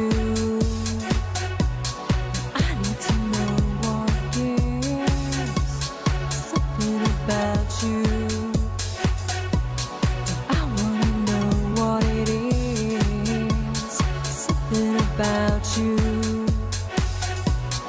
I need to know what it is.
something about you. Surely there's something special about you. Surely that's what Orlando Pirates faithfuls are saying these days in as far as their head coach is concerned, Jose Rivero. I believe Orlando Pirates faithfuls, they say there is something special about you, Mr. Spanish Guitar. That is Jose Rivero. Why? Simply because that in as far as the Betway Premiership, Lisa Gazini is concerned, Orlando Pirates in 6 games, they've won 6, both of their 6 outings. And in so doing, they see themselves sitting comfortable at the summit of the Betway Premiership with a 3 points cushion league. Surely, there's something special about Orlando Pirates mentor. Most definitely, there's something about them special. As you know, they've played 6 matches. They've won all of the 6 matches. There's a new player that they've just introduced there, the youngster there from Kimberley, the Mohaun Kota. What a player for me. He scored a fantastic goal again. Last weekend when we spoke about Pirates winning there against Amazulu 2-1. This time around, another combination play with Revule Mofokeng. He scored a fantastic goal, loping the goalkeeper there, Iratape there of Chess Galaxy, way out of his line. As we saw, Talented Mbata also scoring a crack of a goal from quite some way out to beat the very same Iratape there, as Orlando Pirates won that particular match by 2-0. So you can see that they mean business, and I was doubtful of the fact that they don't have Munapule Saleh, they don't have Patrick Masongani in the match, but they managed to get the results. They managed to dominate the match.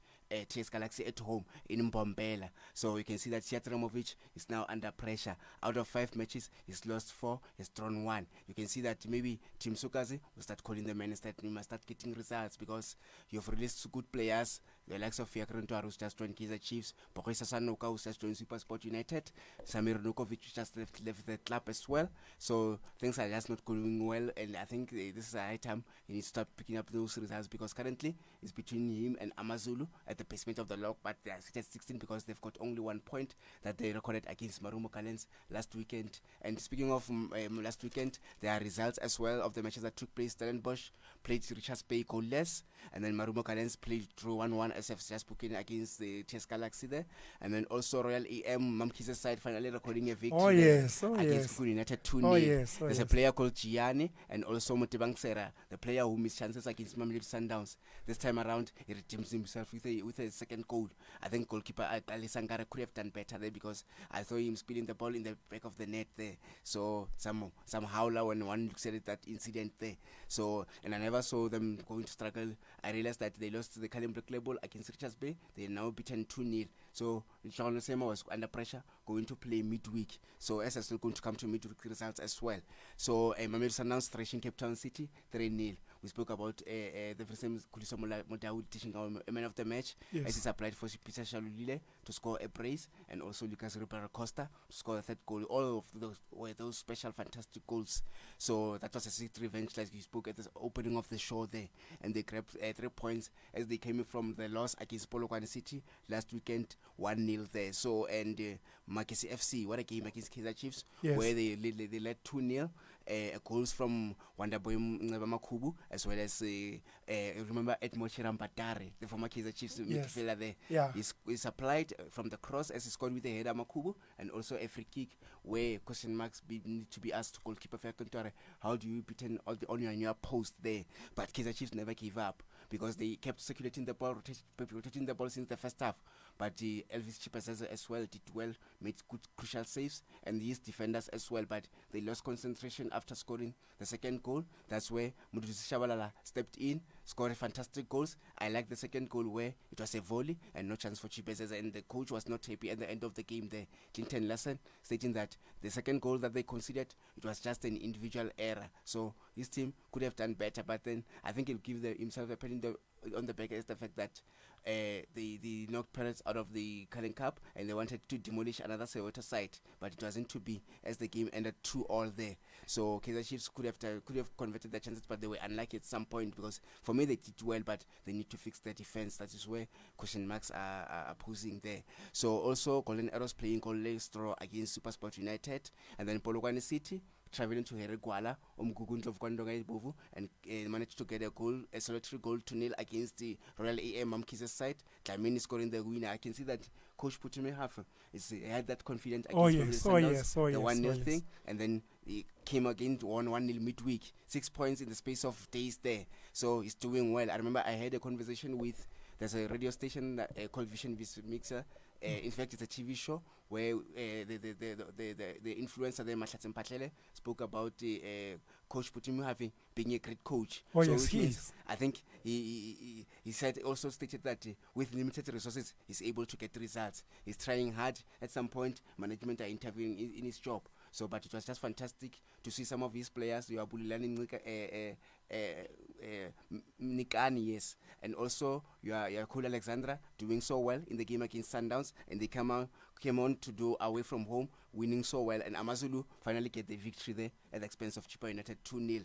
Athazwane and Vusimuzi Vilakazi. Hendrik Extend continues with his form, as well as Limpilong Gema scoring the 2 goals for Usut. So Chippa United, they continue to blow hot and cold.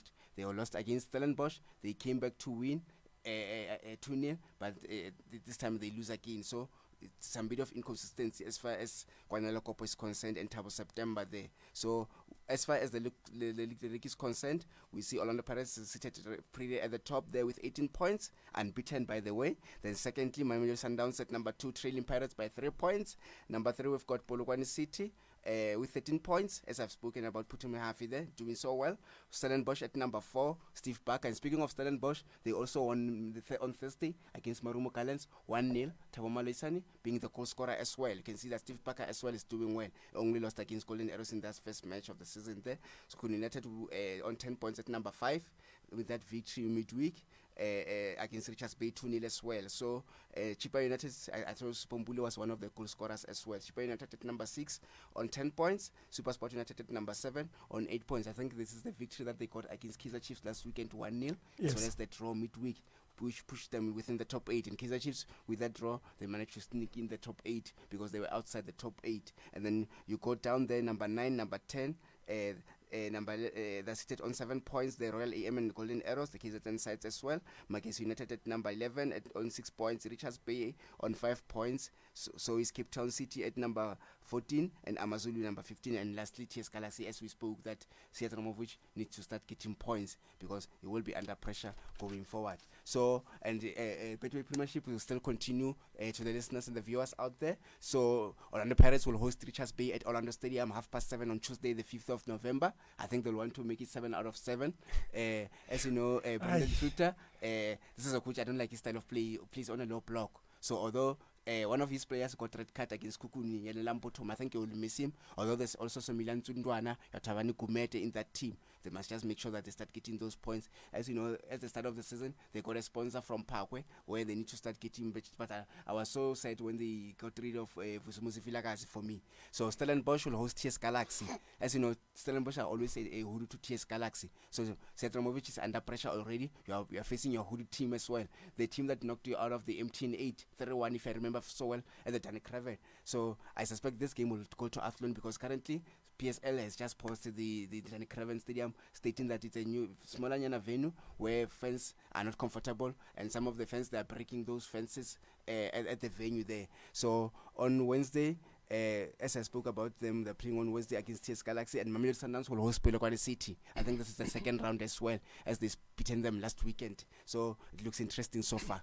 Oh, looks interesting indeed. Still with the Betway Premiership, one definitely cannot ignore the fact that Orlando Pirates, they are definitely sitting comfortable in as far as the Betway Premiership Lisa Kazin is concerned. They are leading the log standings with a comfortable 3 points lead. That is after 6 games, 6 wins indeed. Surely, Jose Rivera is cooking something in as far as the Sea Robbers are concerned. Talking of Jose Rivera cooking something in as far as the Buccaneers are concerned, let's hear what the Spanish guitar himself had to say after their 6th win in as many outings. Here is Orlando Pirates' mentor for you after they beat TS Galaxy.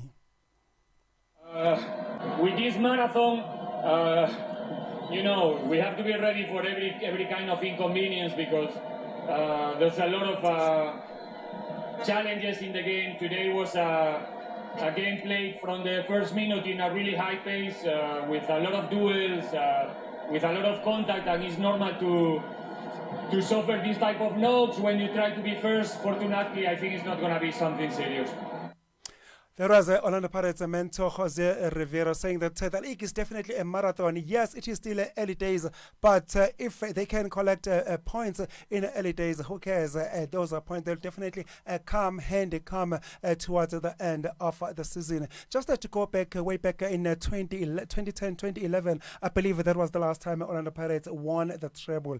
Fast forward, I believe at that time they were coached by Mr. Pink Shirt. There's a Ruud Krol. Yes. If I'm not mistaken, I think I believe Lakile Khwati was the captain at the time.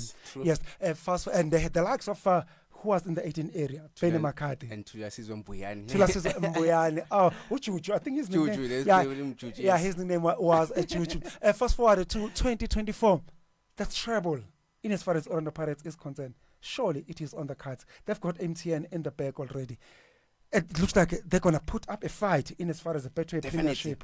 We still got a Nedbank Cup. So surely the treble, they might just relive 2011. Indeed, and there's also CAF Champions League, but you know CAF is very difficult. So, but for now, I'll give them the Betway Premiership and the Nedbank Cup. But it's not gonna be easy. They need to sweat first. So for me, Jose Rivero, I regard him as a coach of the month for me for the month of September and October because he remained unbeaten. So this is a humble coach who's done wonders for Orlando Pirates. So he's just introducing youngsters and they're giving it their all. So Rebule Mofokeng, Mohaung Kota, Munapule Saleng also as an experienced player. Patrick Maswanganye, I was doubtful that they were going to struggle against TS Galaxy, but in the absentia, they got the 3 fat points. So let's see, because I still think they will definitely demolish Richards Bay come Tuesday. So for me, so far so good for Coach Jose Rivero. Richards Bay FC, be warned, be worried if you are going to face Orlando Pirates, who seem to be on the roll. Will Orlando Pirates make it 7 wins out of 7 games? Only time will tell. Unfortunately, Richards Bay are traveling to Orlando. As they call it, the slaughterhouse there is called Orlando. So we'll have to wait and see. I think they might approach the game on a low block. But you know, Pirates are capable of breaking teams with a low block. Like we saw Kaiser Chiefs, at least they did better midweek when they break Makesi as they were playing on a low block. Teams with a low block are always difficult, one may say.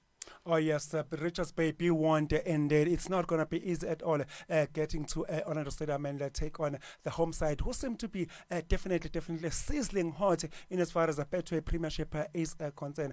Still with domestic football, but now moving away from the marathon of the league, which is the Betway Premiership, straight to the knockout. I believe the rest, can you share with us the rest of the Carling Knockout Cup quarterfinals that are taking the center stage come this weekend? As we speaking too much about Kaiser Chiefs and Mamelodi Sundowns later on at 6 o'clock, but Richards Bay up against Cape Town City will kickstart the proceedings at 3 o'clock at King's Olitini Stadium. So I just want to see if Eric Tintler, as he comes up from the embarrassing loss against Mamelodi Sundowns midweek, and Richards Bay as well, they come from an embarrassing loss against Kukun United midweek as well. So I think one of the two sides will definitely want to redeem themselves. But Brendan Truter, he plays on transition, low block. Eric Tintler, he plays on opening game. So we always know that he's a coach who's always give it his all when it comes to cup matches. So Jendon Rhodes, I'm looking at Jendon Rhodes, Ayamadu Sokona. They need to fix their defense at the back. Dylan Kidd must come to the party as well, because they were just barely exposed against Mamelodi Sundowns, which for me, I think I'll give it to him 1-0 away from home and to Cape Town City.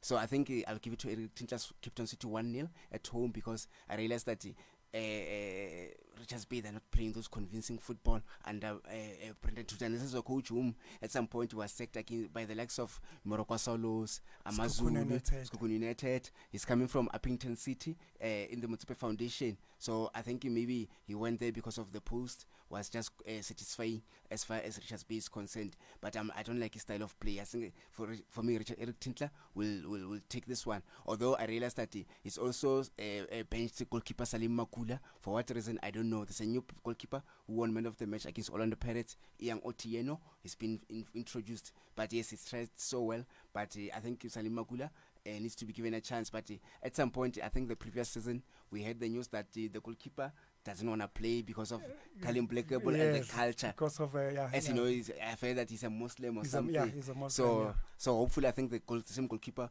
Ian Otieno will be in goals this afternoon. So that's how they'll definitely open the proceedings as far as Kalim knockout is concerned. And the next match will be up against tomorrow. There, Makesi FC will visit TS Galaxy at Mbombela. I think they'll have the confidence of the fact that we've knocked Orlando Pirates. We've held Kaiser Chiefs in the league at draw. TS Galaxy are struggling. So I don't know if they'll be saying we went to last season's final, we lost to Stellenbosch, this is a time to go all the way again. But they're struggling for me. They're leaking goals. So both of them, they're playing a transitional football on a low block. I think for me, TS Galaxy will take this one for me because they're playing at home. I'll give him the benefit of the doubt, but Makesi will not make it easy after they won against Orlando Pirates. And it will be a disgrace if they don't do well, Makesi, after beating Orlando Pirates and holding Kaiser Chiefs at draw. So which means they only play against big sides. That's what I noticed as far as giant killers. Those average teams or smaller teams. Minnows, I can call it. Yeah, that's the right way to use the minnows are looking at. So, and also the last game will be Marumo Gallants up against Stellenbosch. I think that's the repeat of what transpired midweek when Stellenbosch won 1-0. So this time around they're traveling to Toyota Stadium in Free State. So Marumo Gallants, Dance Malasala will be looking for revenge. So it's going to be an interesting one because Stellenbosch are the defending champions. So I've watched them, the likes of Komani Pusaka, Sanele Pants, goalkeeper Six Stevens, who is in scintillating form, Ismail Torre, Tawamalo Isani will be key. Cyclone Dule, I can name all of them, but so far so good. And the draw of the semi-final will take place right after the match between Marumo Gallants up against Stellenbosch. And both the two fixtures tomorrow, TS Galaxy up against Magesi and Marumo Gallants up against Stellenbosch, will kickstart, will get on the way at 3 o'clock.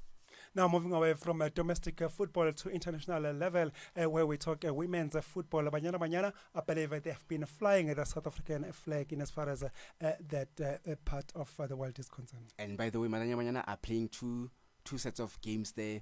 I don't know if I can call it Team B or Banyana Light. Banyana Light. You see, you can name it in different ways. So Banyana A and Banyana B. So some Banyana A are there abroad there in England where they lost 2-1 midweek against England there. So Timi Khazana scored our consolation goal. So it's hard luck, but I think there's a game that we lost 5-0 if I can remember. Against Denmark. Against Denmark, yes. And there was question marks about goalkeeper Kylian Swart. He had a bad game. She had a bad game indeed.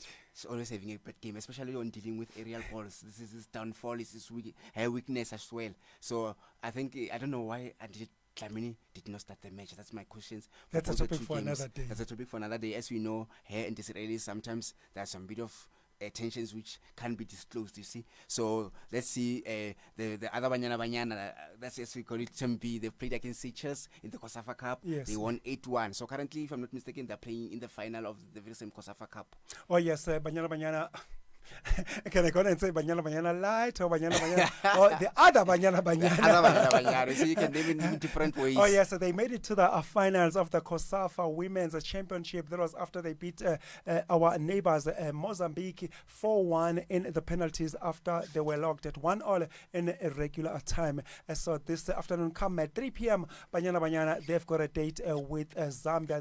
That game gets underway at 3 p.m. this afternoon.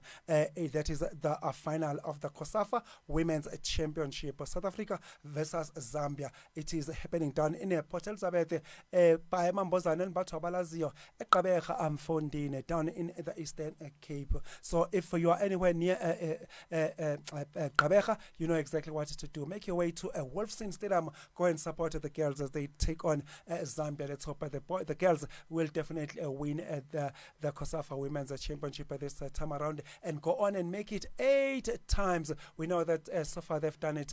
They've won this trophy 7 times. Still with the football, now going to Motsipe Foundation Championship. I don't know if you've got any news in as far as Motsipe Foundation Championship is concerned. I've got last week's results. Uppington City won, lost 2-1 won against Orbit College.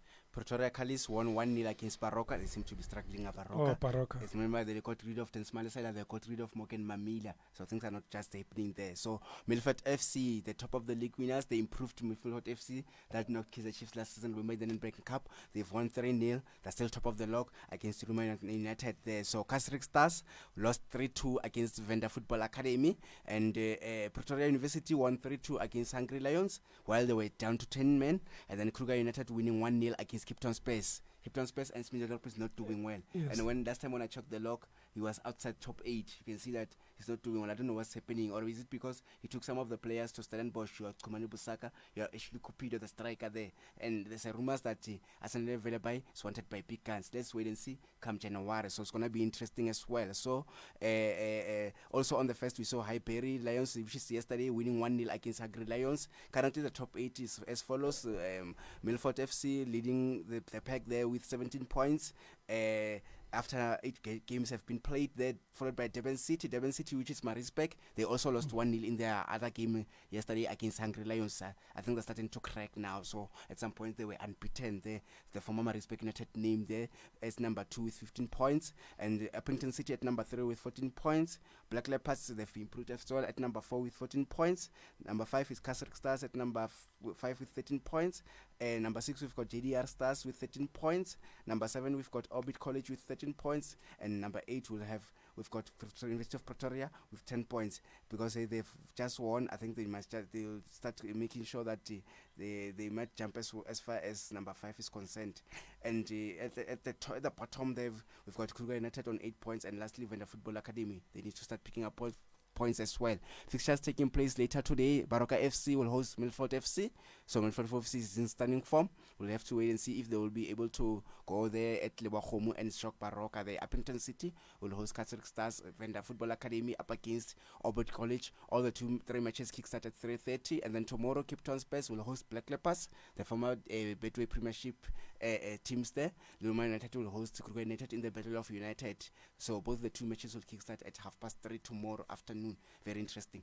Then moving elsewhere, English Premier League. What's happening in that part of the world? Hey, it's very happening because we also received the news that Erik ten Hag has been sacked by Man United. So, and later on it was said that Ruud van Nistelrooy will be the interim coach. So as the coach has been announced, so it's very interesting there with the results there of the matches that have taken place last weekend. Aston Villa playing 1-1 draw against Bournemouth, Brentford winning 4-3 against Ipswich, Brighton playing 2-2 draw against Wolves, Man City winning 1-0 against Southampton, Everton drawing 1-1 against Fulham, and on Sunday we saw Chelsea winning 2-1 against Newcastle, Crystal Palace winning 1-0 against Tottenham Hotspur, West Ham United winning 2-1 against Man United. This is the match that determined Erik ten Hag's fate there.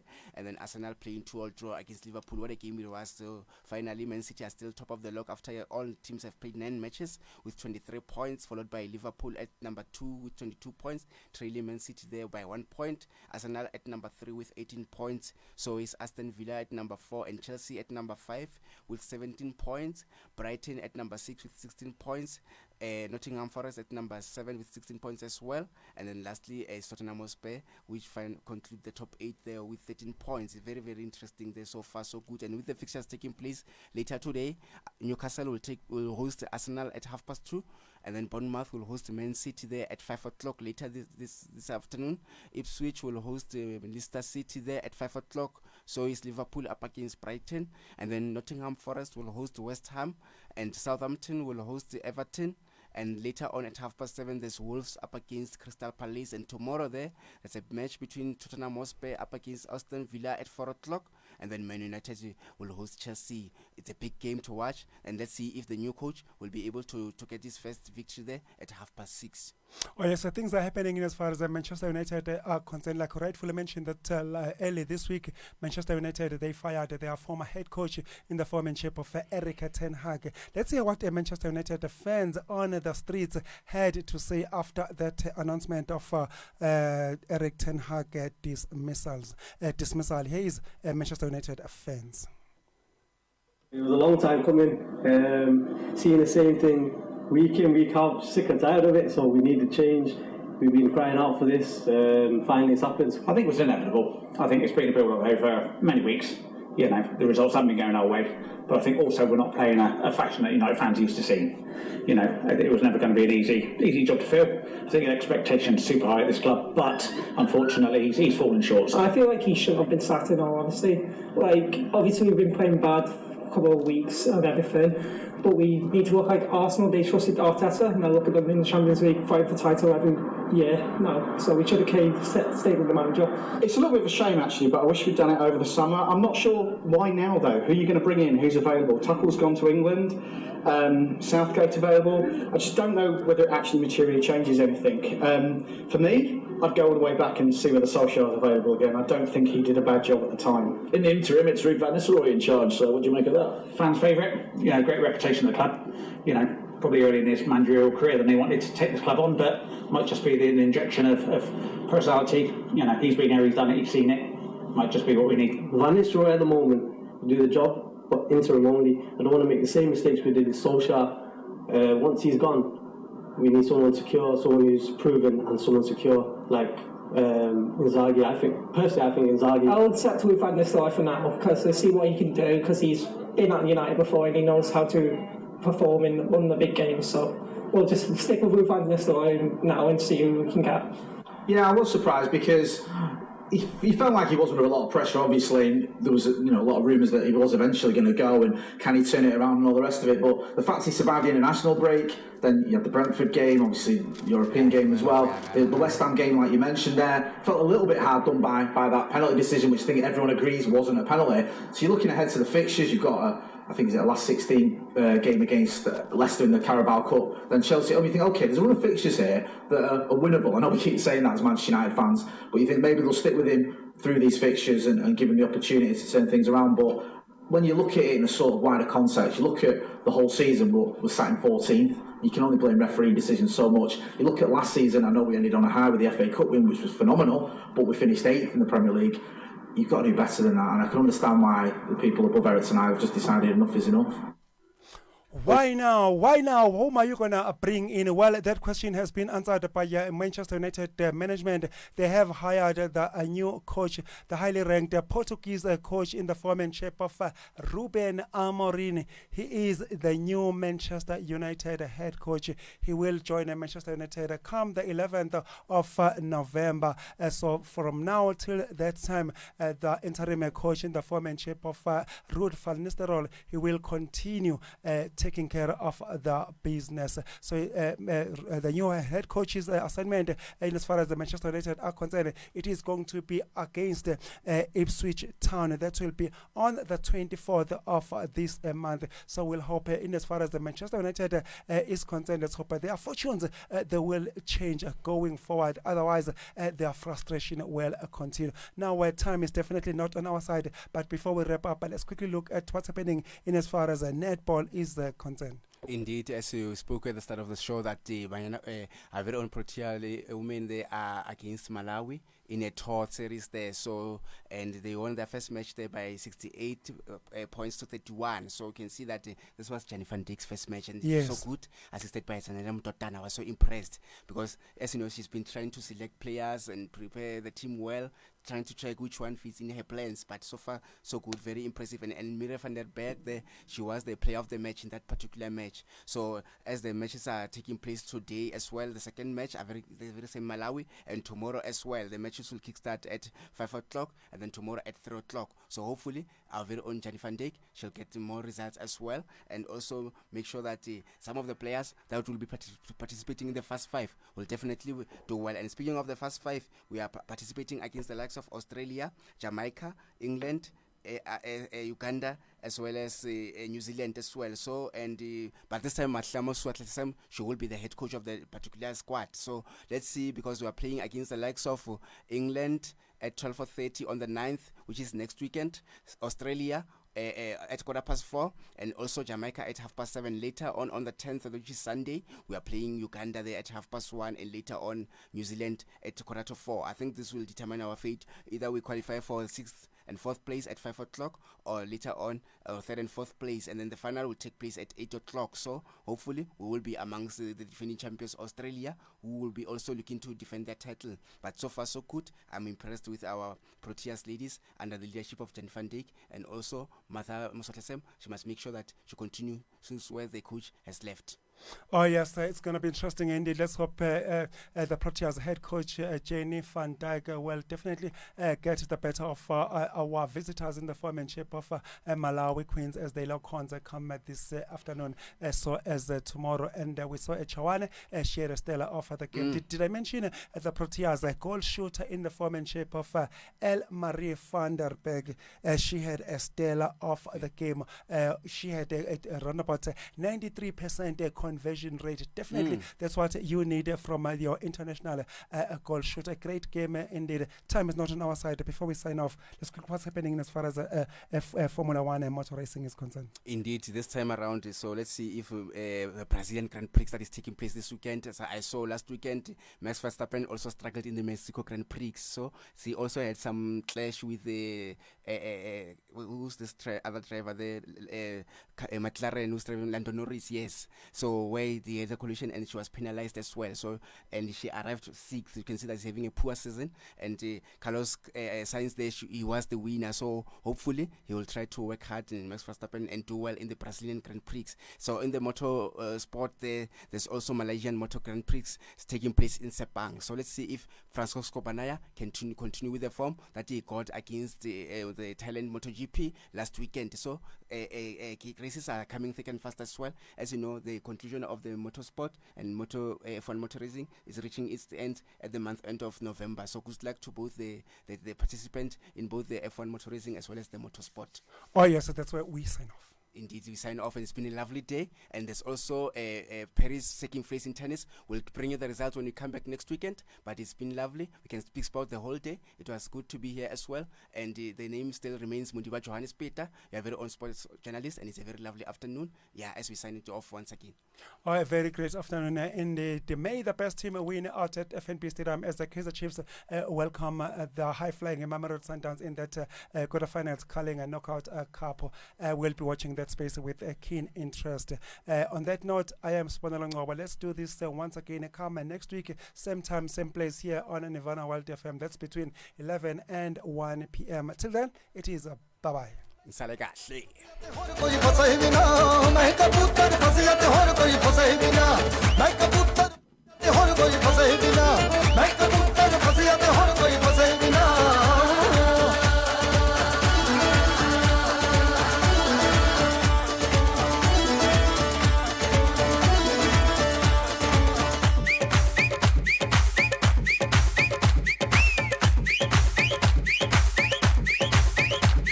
ये बात न मैंने मानी क्यों इतनी खुश है दीवानी तू मुझको ऐसी कहानी समझा दे ये बात है सबने चाही मिले जन्मों का हमरा ही यहाँ हुआ है कुछ ऐसा ही समझे ना अब मैं जाना कह रही हो क्या फसाना हो प्यार करने से भी मुश्किल है निभाना हो हेलो डोंट माइंड मेरा ये कहना ये लो जरा मेरे टच में रहना